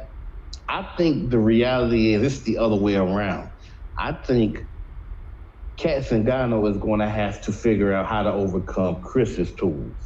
I think Chris is more all around than Zingano. Cat Zingano has to find a way to impose her strengths over Chris Cyborg's strengths, because I think Chris has more stuff that she could go to. And because of her physicality, Cat has to do more. So but Cat, I just think you underestimating Cat's physicality, man. I think you just slightly underestimating Zingano's physicality, man. She's very strong. With good reason too, because she fought at 135 and Chris consistently fought at catch weights and 145 for years. So with good reason, I'm underestimating. It's not that I don't think that Cat can't go out there and surprise some people and do some good things. Combo, did you not see Cat tossing around Gabby Holloway big tree trunk ass? Oh man. I mean, Cat tossed Gabby Holloway was at least 160 pounds when she walked into that cage with Cat. She missed weight for one, and she blew back up to at least 160 pounds. Cat tossed her around like a damn piece of paper. Right. Look, I believe, she does have that type of strength to toss somebody around like that, but it's going to be dependent on how Chris Cyborg, places her feet too, her stance. Like, whenever she goes in a clinch with Chris Cyborg, Chris is going to be making herself more so grounded and not really like off balance. Gabrielle Holloway, you got to factor in she was off for like 2 years. Tomato cans, man. She fought two fighters. See, wait, Robert, I was trying to be nice, Robert. I was trying to say just the weight. The weight. Yeah. Is what I'm talking about. Yeah, I mean the ability is there. Like, yeah, she could do that. Like, the weight's not a problem, but it's going to be all about the stabilization of Chris Cyborg versus Holloway. Like I said, she was off for 2 years, and she just didn't have that type of balance. Like, she just didn't have the type of wrestling experience to deal with what direction Cat was going to toss her in. Hold on, I'll be nice to Combo. Those fighters were not up to par, okay? Neither are they on the level of Chris Cyborg. But what I'm just trying to say is, can you control Chris Cyborg's weight? Because look, I know, BJ, this whole thing about it ain't just about size and muscle. It's about your ability to control that. You got big people who are not really that physical. I've seen little dudes toss big feet, but can she do that to Chris Cyborg? That's what I want to know. We got to see it. Yeah. Maybe one day we will. Yeah, hopefully we do. Hopefully we do. Like, what do you like? I was, glad that she did say she wanted that strap, and she said she wanted to go for gold. Do you feel like that was 100% call out for you, BJ? Like, I was just like 90% there. But she been saying it though. It's not like it's no secret that Cat wants to fight Cyborg. She been saying it. She didn't come to Bellator for nothing. You know what I'm saying? Like, Cat been saying that for years. Like, hey, y'all don't nobody want to fight Cyborg? I'll fight her. She said it back when Cyborg was the champion and nobody was wanting to fight her. They claimed they couldn't find somebody to fight Chris Cyborg. The first person that was calling the UFC telling them book the fight was Cat Zingano. You know what I'm saying? And they were like, no, Cat, no. You know what I'm saying? Like, we got plans for you at 135. You know what I'm saying? But Cat was like, well, shit, y'all, you keep saying, you can't find nobody to fight her. Let me fight her. I'll go up and fight her. Cat has seemed like over the years, since she had that terrible loss to Rousey, that just mistake she made, she had been trying to get back to the top. Like, the fact that she would take that Megan Anderson fight, you know what I'm saying? Yeah. Like, what you think really that does. You think she that really loss haunted was. her? Huh? You think that loss haunts her?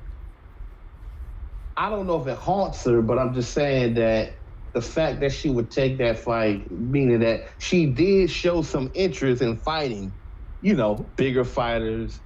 She did call out Chris. She did say, like, back in the day, it just looked bad when she had an opportunity to, like, hey, who you want to fight next? And she didn't say nothing. Like, she could have. I mean, it took like 6 months, man. I think Cat knows that she hadn't fought the best girls there yet. I think she's aware of that. You know what I'm saying? But the goal is still the goal. Like, her goal, she's like, okay, well, I haven't fought, and she said it. She said it. She goes, I know this girl wasn't, this and that. Hold on. Okay. So she said. Hold on. Go ahead. She said, I know, this girl, in so many words, Kat said, I know this girl wasn't the best, You know what I'm saying? But I'm still here for a reason. You know what I'm saying? Like, that ain't my fault who y'all match me up with. I still want to fight for the belt. You know what I'm saying? Kat knows that she didn't fight Julia Budd or somebody like that. You know what I'm saying? That's why she verbalized it before the blogs and shit could rip her apart. You know what I'm saying? She said it. I know this girl wasn't the best, but I admire her heart. You know what I'm saying? And Kat said, but I'm still going to train the same. I still train the same from her, train the same for her. And the goal is still the goal. If they want to let me fight for the belt, then I'll take the winner of the fight. If not, I'll fight whoever they put in front of me. I don't understand how that's not that's translated as to not, just because, we think that she should say a name. It doesn't mean, that she has to go out here clout chasing.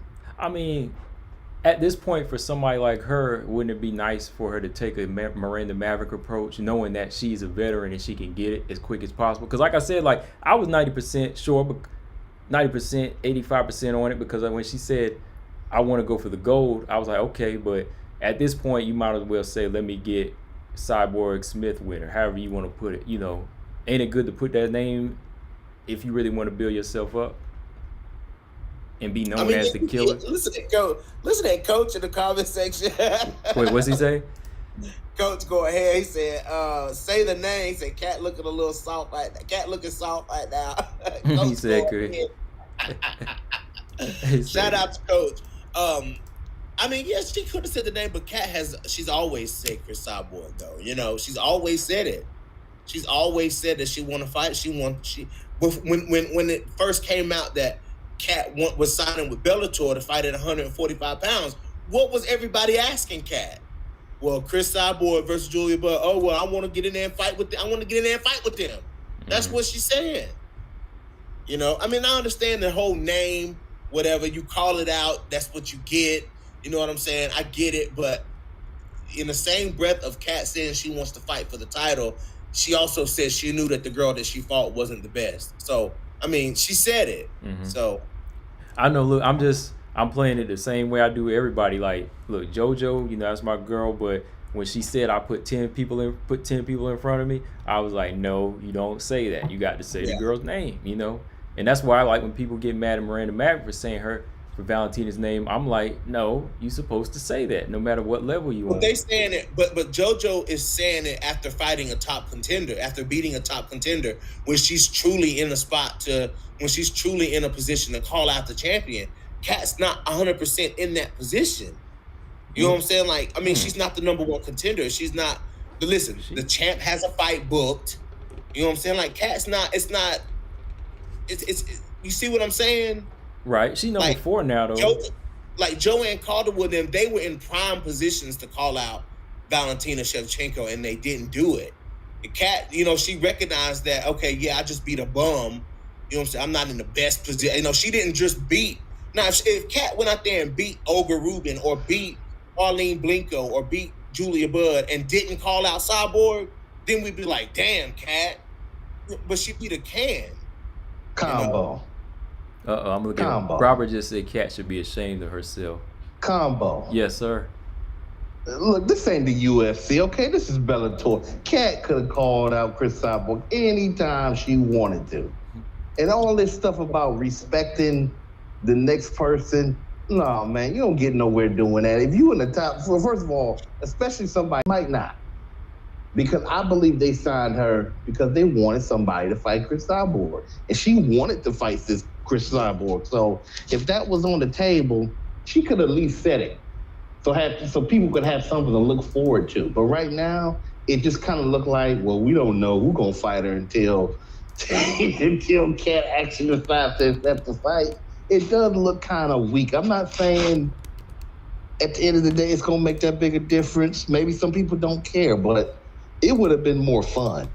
Like I said, Bellator is like Bella Snore right now. Like they need to. That's just It's no. really No. They are doing a bad job. First of all, they took the first 3 months. So they took a whole quarter off at the beginning of the year. We get that. Like we get that, but yeah. But did you watch have you watched the 2 cards that Bellator has put on? I've seen parts and bits. Man, those were 2 solid cards.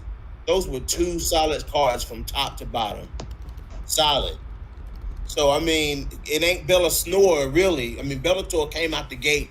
They laid, but they came out the gate hot. But so, you gotta understand, I agree. Okay, all right, I'm not saying that the cards are boring. But what I'm saying to you is that, okay, we're diehards. We love the sport, whatever. They're the second biggest organization doing this. Don't get me wrong. Maybe once they get their flow going, maybe it'll be big. Maybe it'll be bigger, and they actually get a certain type of angle in the market to where, no, they're not about to pass the UFC, but they'll have their own lane, and they'll be stronger than ever. You feel me? Right. But they can't keep doing stuff like this because I'm telling you, most people don't even know who Bellator is. I mean, they like the average, like I was saying the other night, talking to coach, like they like the WMMA fighter that don't nobody even know who they name. Most people don't know who, but most people don't even know what the UFC is. They know that, but there's more than a 50-50 chance that if they know something about combat, the UFC is a name that perks the ears. Like they may not know what UFC stands for, but a lot of people know what the UFC is. They know it got something to do with fight. Yeah. Nobody know what Bellator is. There's people that say I train UFC instead of saying I train MMA. There's actually people that casual fans that say you know how like I would say I train for boxing. People actually say I train UFC. You know, people actually say that like. Yeah. Hold on real quick. This just in. Mary Thomas said it ain't strap season for Cat. I don't see it. What do you think about that? That's a fight we gotta see, man. That's a fight we gotta see. Yeah. Just like Jessica Andrade versus Valentina Shevchenko. That's a fight we gotta see. You know? Who was that? Valentina versus who? Andrade. It's a fight we gotta see. Yeah, it's gonna be good. It's gonna be good. It's gonna be a good fight. That's what's gonna be. Yeah, I'm gonna have to do my breakdown. I got to go, man. My show on. Well, listen, man. We're gonna do my breakdown on my round by round for Velasquez versus McFarlane. I'm gonna get that going probably tomorrow night. Okay. Because I mean that fight that we need to go back and we need to watch that fight. You know what I'm saying? Like, I mean, we need to all watch that fight together, man, because that fight, I feel like Alimale McFarlane didn't lose that fight. I still got it 3-2 for Velasquez, but hey, we'll watch it again, man. We'll watch it again. Yeah, we got to watch that again, dude, because, I mean, we got to break that fight down round by round. Yeah, definitely. I'm going to pull it up, though. But, you got your show coming on, man. Y'all subscribe to my man here, No Filter MMA. Thanks for coming through, man. Yes, sir. I got to run. I'll holler at y'all later. All right, later. All right. So, Robert Henry, before we get up out here, what was the last thing you wanted to say, man?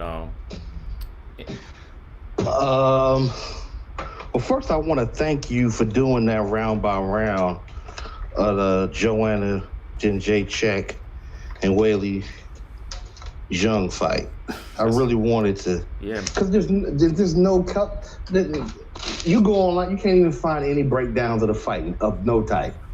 You know, I know you said you did one last year or something like that, similar to it, but I'm glad that you did that. Yeah, I just did like a round by round off the top of my head talking about it, but I didn't actually watch it that time. Like, man, watching it, man, this is hard work watching this fight, man, because it was just so close, man. Like, there was just so many crazy moments in this fight. So it's such an entertaining fight, man. It's like I knew I had to have some food. Because I'm telling you, every time I watch it, I just get excited, like round for round, like I'm ready to go. So I don't know if I'm gonna be able to make that Alimale McFarlane loss, as far as I'm concerned. What you gonna? Unless you want to say it was a draw, and I don't think it was a draw.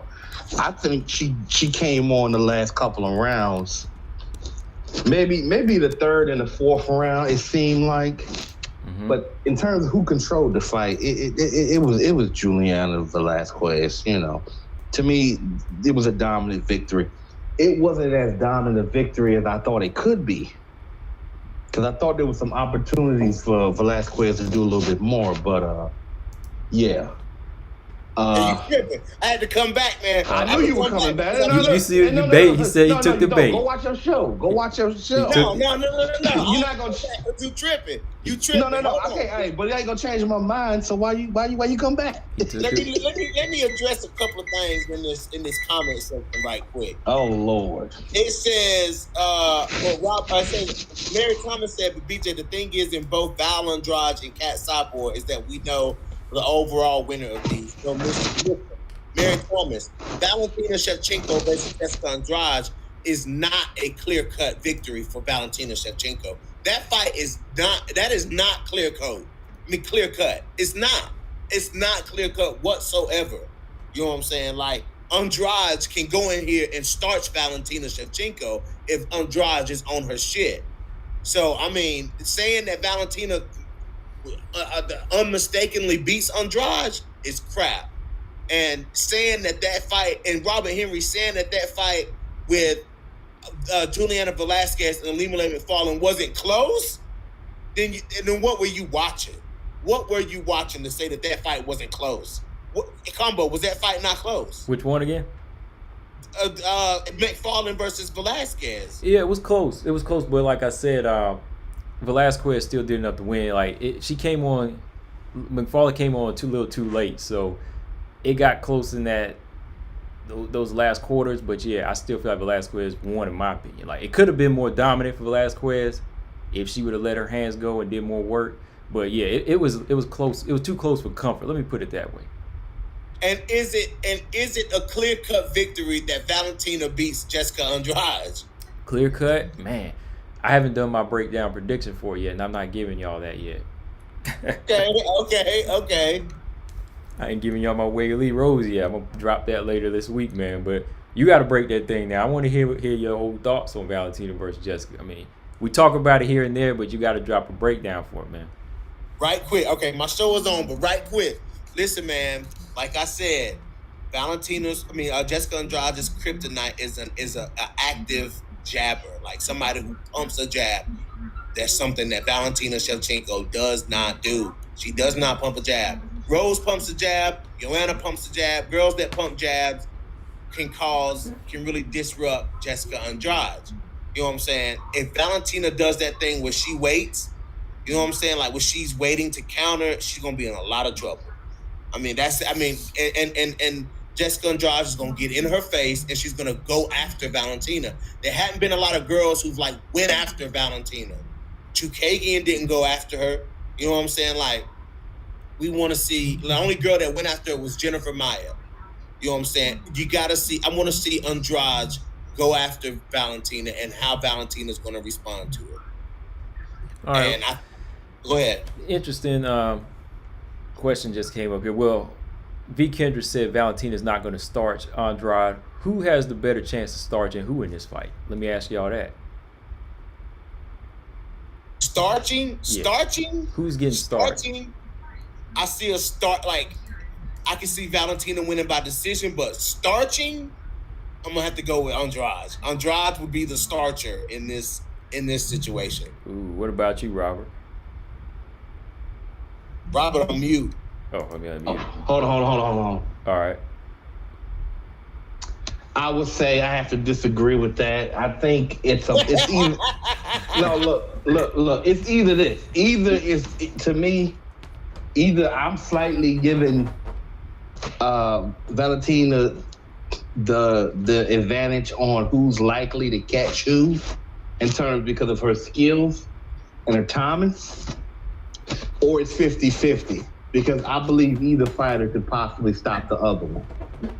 But it's not. I don't think Andrade has the edge. I don't think so. If Valentina, here's the thing. This is the thing is Valentina is the least hittable fighter. That's a champion. Like, Valentina don't get hit enough for me to say that Andrade has the advantage. She gets the distance closed on her though. Okay, listen, that's all fine and dandy. But what I'm saying is, I don't think she has the advantage in terms of who's likely to starch who. I haven't seen Valentina get rocked by anybody. I've seen Jessica Andrade get rocked. I've seen Nunes get rocked. I've seen Cyborg get rocked. All of them get rocked. And I'm not saying that sometimes you don't see her catch a punch that looked painful. You know what I'm saying? I might have seen a few punches here and there. Hey, she got rocked. She got rocked when she got kicked in the face by Joanna. She was stumbled there for a second. No. I mean, we talking about like you get hit so hard, now you're trying to survive. I've never seen anything like that with her. And even most of the blood that be on the end of the fight is not even her blood. Matter of fact, that kick probably did the most physical damage when which you could see the damage. I can't speak for other parts of her body that might have been hurt. But that blood from the Joanna fight was probably the most blood you ever seen. Every other fight, you come out there looking as pale and clean. A pale fight. No blood, no nothing. Just a scratch here and there every now and then. So I would say it's about 50-50 combo. 50-50 as far as who gets in terms of who's likely to stop somebody or to damn near stop somebody. It's about 50-50.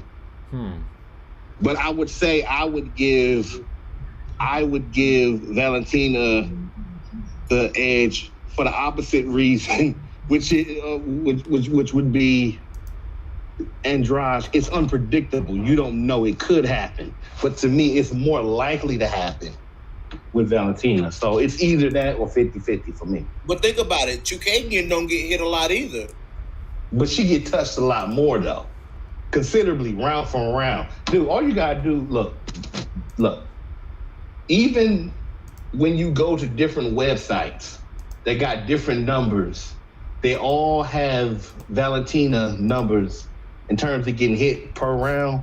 The only fighter that really could consistently, I mean, yeah, you got these quick knockouts by Nunes here and there, but the only fighter that I've seen that can kind of keep up, well, there might be a couple of, but I know John Jones doesn't get touched a lot, but there's a few fighters that don't get hit fewer than her. I mean, she's among the highest defensively responsible, accurate punchers out there. So again, Andrade, it all it takes is one punch, but she got to land that punch. She got to catch her clean. That's the thing. You got to catch Valentina clean. Maya caught her at the end of some punches, and when she was fading out, but it couldn't stop her, couldn't hurt her. We'll see. We gotta see, man. We gotta see how that's gonna go, man. I mean, I gotta see how that's gonna go, man. I mean, if they get into a clinch, Valentina in trouble, man. Like Jessica Andrade, if she wrap up Valentina, she get her arms around Valentina in trouble. Like, all right, man, go watch your show, man. We want to hear about it next week. All right, y'all, I'm out of here. Okay, later. All right, peace, brother. Right.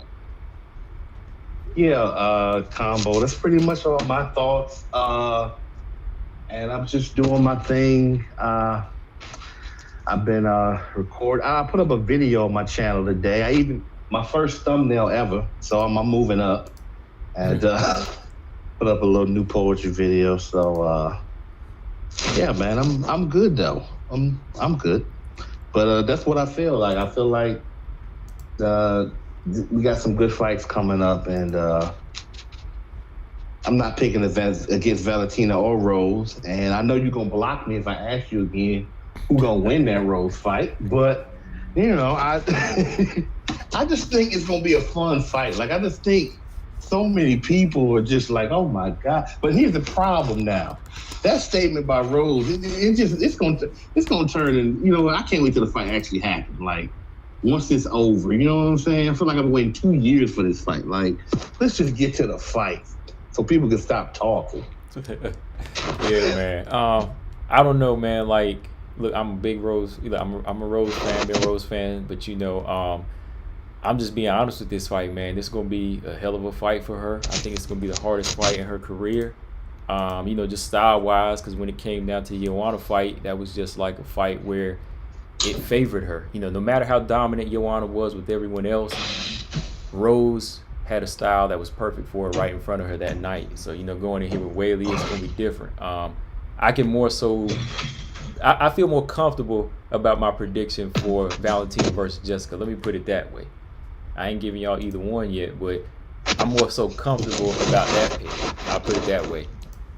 But Rose Whaley, that's why it should have been the damn main event, man, because it's the real deal, man. You know. Yeah, man. I just get excited when Rose is fighting and when Valentina, Cyborg, and Rose. Those are probably my three favorite to watch because like they both have some type of meaning for me. Like Rose was like the skill that overcome the opposition. I kind of got into personality a little bit. Cyborg was just dominating, just fighting, just the brutality. And Valentina was just the skill and the determination just to go against everybody and just be like an assassin. Like, Right. That's it for me. And I mean, now a fighter that I'm starting to love that I can't see because the UFC don't want to sign her is actually Tanisha Tennant. I think Tanisha Tennant one of the best fighters out there, but but they don't want to put her on prime time. They don't want to put her on a fight night or that girl is good. I mean, that girl could probably take out half of the bantamweight division right now. Like GDR, Amanda, okay, those gonna be hard fights, but she could beat a lot of those girls. Yeah, I think so, man. Like I did a segment the other day on my show, you know, talking about Tanisha Tennant because I was like, I basically said, UFC, what the hell y'all doing, man? Just sign this girl. You know, just sign. This the smartest fighter outside of the UFC. You know, she comes into the bantamweight division, she's gonna be one of the smartest fighters, man. Like Tanisha Tennant, to me, beats a fighter like Irene Aldana. You know, that's a bold statement, but I can see that. You know, I can see it too. I think she has the smarts to deal with pressure from like Avila if she fights her way up. You know, BJ said Tennant. Oh, Tennant boring. He put the little Z's. Hey, look. Hey man, you can say boring. You can say boring, but you can't say bad fighter. Like people call smart fighters boring all the time, so I can live with that. If you think that, No, what she did against Wolf. Here's the thing: Tennant is deceptively slick. Like you know how Amanda is a little bit quicker than you think, and she's a little bit more smarter with her movement. Mm-hmm. Tennant, Wolf came straight up at Tennant, and you would have thought, oh man, she catching it. But you look back at it, Tennant is completely just circling all around her. And it just started catching her, open her up, and she almost stopped her. I'm like, oh my God. Like, Tennant is slick. I think Tennant would present a different type of because I think, you know, if Tennant is fighting 3 rounds and up, she'd be stopping girls. Yeah. She gonna keep the pressure on you. She ain't gonna be defensively irresponsible, but nah, she's trying to like put you out, but she gonna do it over time. Tennant's got she gonna wait. Tennant, you know, I think she just got to work on the more so balance of physical strength in her camp and work on her ground game, which she's been working on. You know, she works with like Claudia, Aaron Blanchfield, and all of them. You know, so I think she's learning what to do from them and what not to do from some of them. And I think that's going to make her a better fighter because her IQ is high already. That's what I'm saying. Like Tanisha Tennant, you know, fights with the mind frame for her, man. That's why I could see her beating a lot of these fighters because she's going to do what she want to do in there. And too many fighters like, oh, BJ talking about she can't beat Yana. When she get her weight up and she get her strength up, man, she gonna handle it. She gonna handle fighters like Yana Kunitskaya, man. Watch this. Yana is a cage fighter.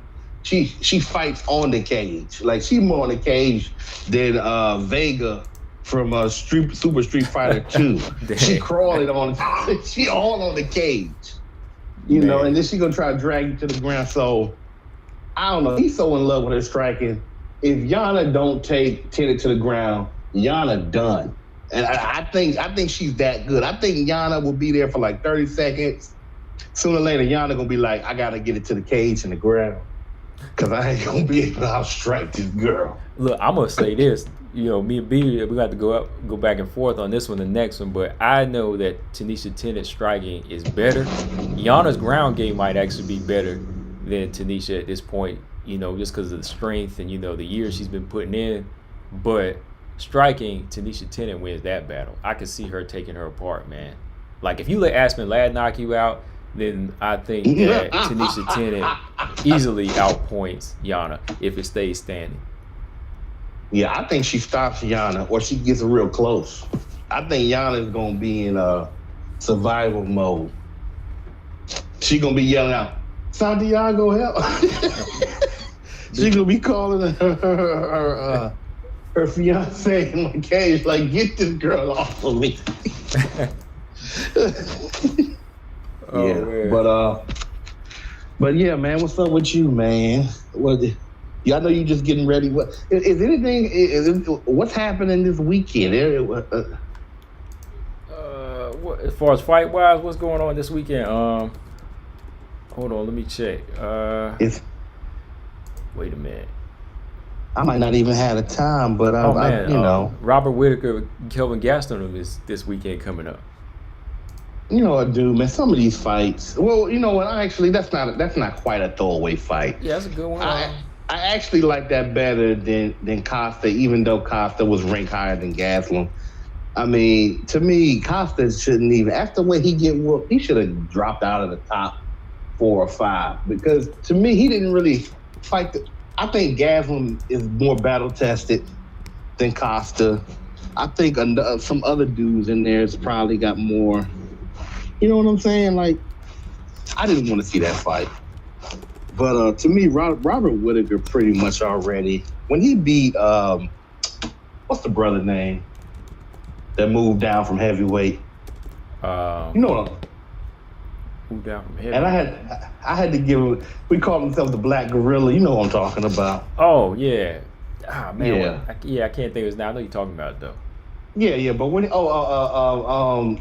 Cannonier. Yeah, the way he beat Cannonier. Now, Cannonier did have a few moments in there where you thought maybe he could get Robert out of it, but nah, man. Robert Whitaker was too skilled. He was too fast, man. That kick, I had to give it to him. Like, Cannonier he didn't have anything for it. I mean, maybe 10 times out of 10, maybe he beats him 3, but I think Robert Whitaker was the better fighter. Okay, yeah.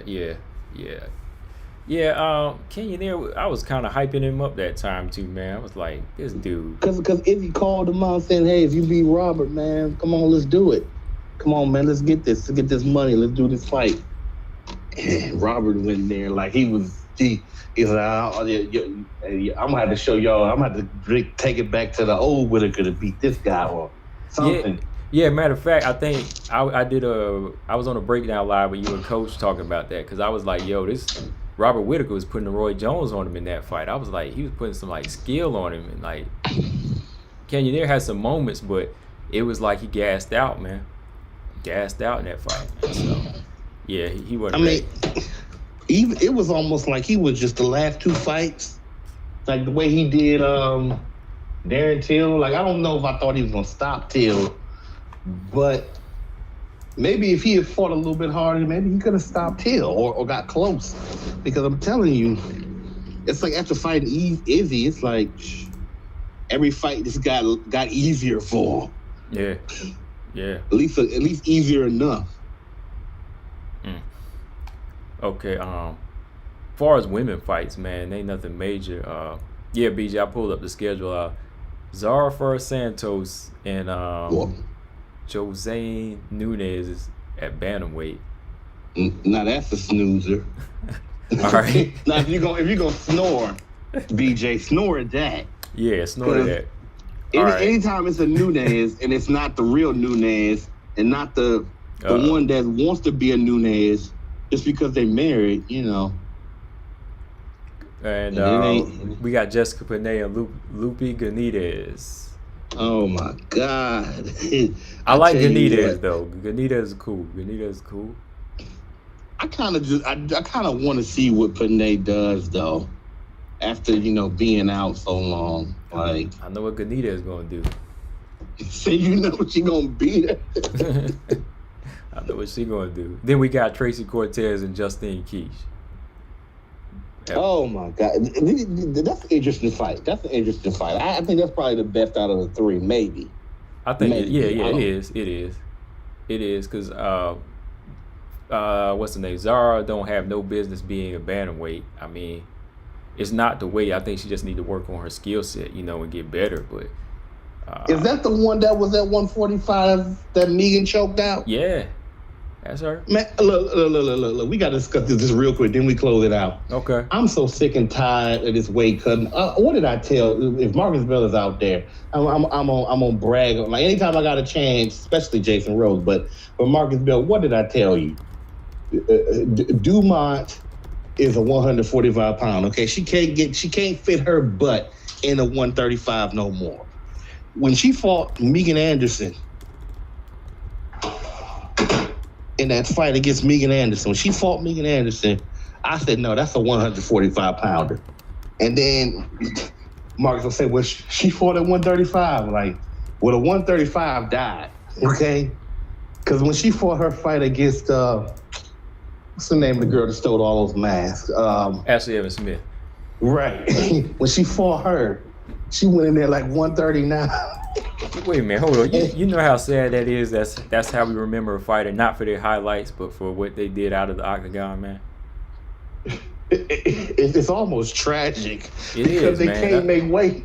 Yeah. Like we can't remember them for a highlight or nothing. Like it's just for the fact that they were fighting in the wrong weight class.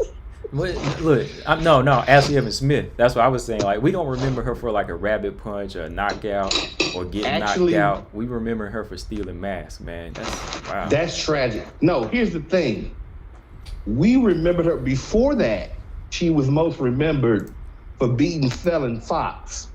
Beating a transgender fight. So she'll still be remembered for that, but now the hardcores are gonna remember her more for being a thief, on top of being basically mediocre. But her crowning moment was beating Fallon Fox. Because it was basically a woman beating up a dude. Right. Because even if you want to go according to the rule of hormones and whatnot, he transitioned well after. He was like in his 30s or whatnot. So, but the bottom line is that you're right. That's what we remember her most for. We remember her for on camera, stealing masks. And nobody wanted to talk about that, though. But they want to talk about John Jones and all these other people. I'm like, hey, to me, none of these fighters are better. You know what I'm saying? Right. They all saying and doing crazy stuff. I mean, and I think the UFC make these fighters crazy. And some of these fighters, like Mike Perry, they were already crazy. Yeah, like they already was crazy. I mean, you got to think. Anybody with a normal mind, and I'm not putting fighters down, but you got to be a little crazy to be a fighter. You have to. You got. You ever see that smirk on Valentina? I say it all the time on my channel. You ever see that little smirk on Valentina's face? Yeah. That smirk means death, dude. That smirk is that little bit of like, you know what? I'm a nice person. I will hurt you. I will hurt you. Exactly. Yeah. That's what I'm saying. Like, these fighters, they're not heroes. They're not gods. I mean, they're doing amazing things and they're impressive stuff, but they're human like us, man. Wait, the most heroic out of all of them, they all got a dark side to them, because fighting is you have to channel something. Like, that might not be the full thing you channel, but in order to go in round after round, fight after fight, beat down after beat down, to bloody, you know what I'm saying? Mm-hmm. You have to channel something very raw, very primal, and kind of dark. You know what I'm saying? Because if you don't, you're gonna get destroyed in there. Right. That's why when you see Cyborg, man, Cyborg look like she out in the field with her tribal stuff on, and That's why she dressed like that in the post. Like certain fighters are such fighters that other fighters don't even see it. They don't even realize, like, dude, girl, this is a war. This is a war. Right. This ain't no Showtime at the bar. This ain't no, this ain't Instagram Live. We ain't modeling.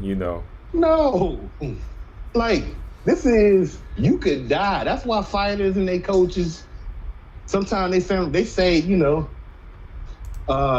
before they go into the fight, they all hug each other with like somebody could die. And like if you got the right fighter, I'm not saying that's their intent.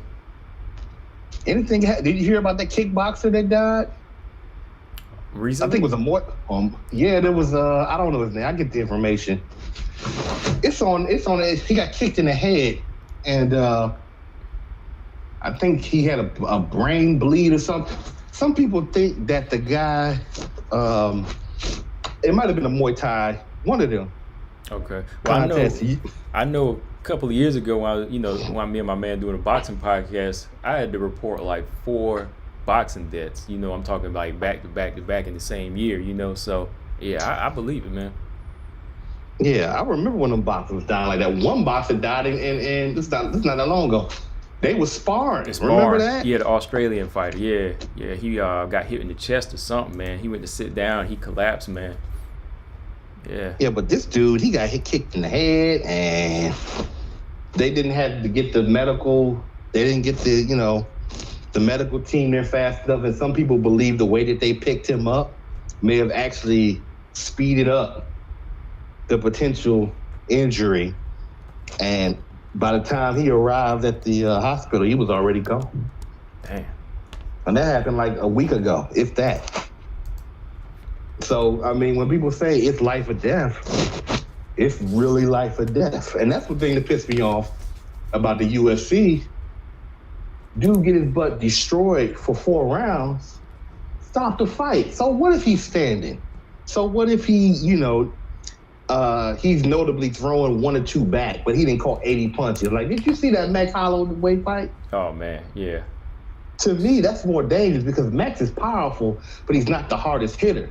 But if you factor in over the rounds, he hit that dude like 600 times. Like, right. Dude, you gonna start taking years off of this dude's life. You know what I'm saying? That's actually arguably worse than just Tyson hitting you once, depending on, how the impact affects you. Like, you just be knocked out. Right. Yeah, it's like accumulation, just continue to beat that brain, man. It's like, you got to know when to say that's enough. Like, your corner could be watching and you think it's good. Nah, he's good. Eventually, he going to score a home run on Max Holloway. But Max Holloway just racking it up. He just going to keep racking it up like that. And he was looking away from him like he was Anderson Silva. He started talking to the crowd. Talking to DC in the crowd. I would have threw him in the towel. I'd be like, man, you letting this dude do that to you? I'm like, we done. I was like, we done, man. No. But he wasn't letting him do it. He couldn't do nothing. He was done. That's what I'm saying. That's what I mean. When you get to that point, your corner has to say, no mas. Right. Well, Combo, I'm sitting here eating again, so you know what that means. Time to go. It's time to go. Yeah. Okay. Yeah. Yeah. All right, man. Well, I know you ain't on a Savage WMMA fan for a minute, so where else can we follow you at, man? Like, to catch up on some poetry, Okay, well, you can either follow me. I will leave the link. It's too late. Just type in Robert Henry Poet. Just type in Robert Henry Poet. Okay, I put that in the thumbnail already. It says subscribe to Robert Henry Poet. And okay. And also, I'll be on Instagram a lot. Okay. A lot more frequent. I'll be on there a lot more frequent, and it's the same thing at Robert Henry Poet. And I may be around here and there, as far as MMA is concerned, but for the most part, I'm gonna be busy. And if you don't have Instagram, if you're on Facebook, I'm gonna give you instructions because I have an old Facebook account. I don't even have access to it anymore. Okay. Okay. Just type in the search. Just type in Robert Henry. Robert Henry poet. I think if you type in Robert Henry, you still might get some, but I'm not the one that where you see me, like there's one where you see me in a picture in mid-performance and two people sitting down looking at it, right? I'm the one. I'm the icon that has Norton, the big giant book which says Norton Anthology of Poetry. Okay. That's my Facebook page. If anybody care, because some people in the community has already followed me, like George, but so. Dang, do I need a GPS to find that thing, man? No, I don't know. I don't know. Yeah, I got it. We'll post it up there, man. I mean, if you want the personal link up there, I'll post it up there, but not. TJ in the house. TJ a little late, but he said hashtag Wei Lee wins. Yeah, whatever. So look, and hopefully in the next 3 to 6 months, because I'm working on building a blog. I want to do a blog. I want to do a website. I've been doing research for stuff, so I'm around. But those are places if you're looking for me, All right. Well, you better be around for the next couple of weeks for this big fight at least. I mean, well, by the end of the 2 weeks, April 24th, right? Yeah, you got to be around for that day, man. That's gonna be a big day. That's a big day, man. I feel like the whole stuff that we went through of last year in terms of dealing with the craziness has added up to that night. You know what I'm saying? Mm-hmm. Like even the Andrade fight is something different. You know what I'm saying? And the fact that Rose and Wei Lee finally get to, get it on. And definitely when the dust settles, we're going to know a lot more than we knew before in terms of, where things are going. Oh, yeah. I'm ready, man. I'm just ready for this thing to go down. So, yeah, you got to pop up in the chat or during the live stream during this one, man, because this is major, man. And, I may pop up a little bit or something. I ain't gonna say nothing. I'm just gonna show up if I show up. I don't like giving myself away, but we'll see what happens. Yeah, don't make no promises. That's how you gotta do it. Yeah. I'll probably drop my prediction for both of the fights. I'm gonna try to do it this week. And, this year? You gonna do it this year? Okay. I'm gonna try to do it this year. Yeah, but some people you ain't waiting for the second fight between Rose and Wei Lee. Okay. Nah, we're gonna do it the first one. We're gonna make sure the first one's on. Some people have been trying to say certain things. They ask me a question a certain way to try to get it out of me, but I'm like, nah, it's not happening yet. Yeah. They go around it like so you think Wei Lee's training is right for this fight, right, against, like, come on, man. Like I gave I gave everybody one video. I said Rose could outbox Wei Lee. I didn't say she will. Oh boy, I feel like a cat and you got something on a string and I'm trying to figure out. Matter of fact, I had another subscriber ask me to do a video on who wins on the ground. So I said, I give you who I think has the edge on the ground, or who's been better on the ground, not in this particular fight, but who can be better on the ground. Because Rose is a brown belt. Yeah, Rose is a brown belt. Wei Lee's like a purple belt or something like that. Yeah, so I'll talk a little bit about that. So all I care about is Rose being the winner belt, 12-pound gold belt. That's the only belt I care about. Okay. All right. Yeah. I don't know who though yet. I don't know. After Al, you know who. I don't know. But I'm going with Rose Namajunas. Communist, capitalist views aside, I'm gonna look at that tonight before I go to sleep. But I'm like, come on, Rose. Like I don't. You can love Jesus and love China too. Like who cares? Who cares? Like, it's just not that big a deal. Nah, like Jesus teaches you to love all, not make the separation, man. I'm like, I don't know what the church is teaching, but I ain't never heard Jesus say, "Thou shalt not speak to those from wicked communist country," or whatever. Like I don't want to hear it. I really don't care. No, he ain't never tell us to look, go, get all that smoke. That's something we made up, Yeah, maybe that's what Jesus is going to tell us tonight. Go worry about the smoke. Worry about you got where you lead about problems. the fight. Yeah, you got where you lead problems. Just say that, Right. If Jesus tell you got way to lead problems, you got way to lead problems, and you can't question it, and you just got to focus on the fight. Like, until Pat, I told you that. I don't want to hear it. Pat ain't going to say nothing. Okay, all right, okay, Jesus, all you had to say. I ain't going to say nothing to her no more. You know what I'm saying? Hey, look, that's how you got to do, man. Look, that's all she. That's exactly how she got to take approach this fight, man. Because like all this other outside stuff, I don't know what's going on. Like I said, I read the article, but I see Coach, he did a stream talking about it. So I got to get a little bit more info before I give my thoughts on it, man. But, right, America ain't gonna be a capitalist country today, and in a communist country today, and China ain't gonna be a capitalist country tomorrow. Even though clearly there's many aspects that are the same difference, and there's different aspects that are messed up across the board. You know what I'm saying? Each one got their own problem. Yeah.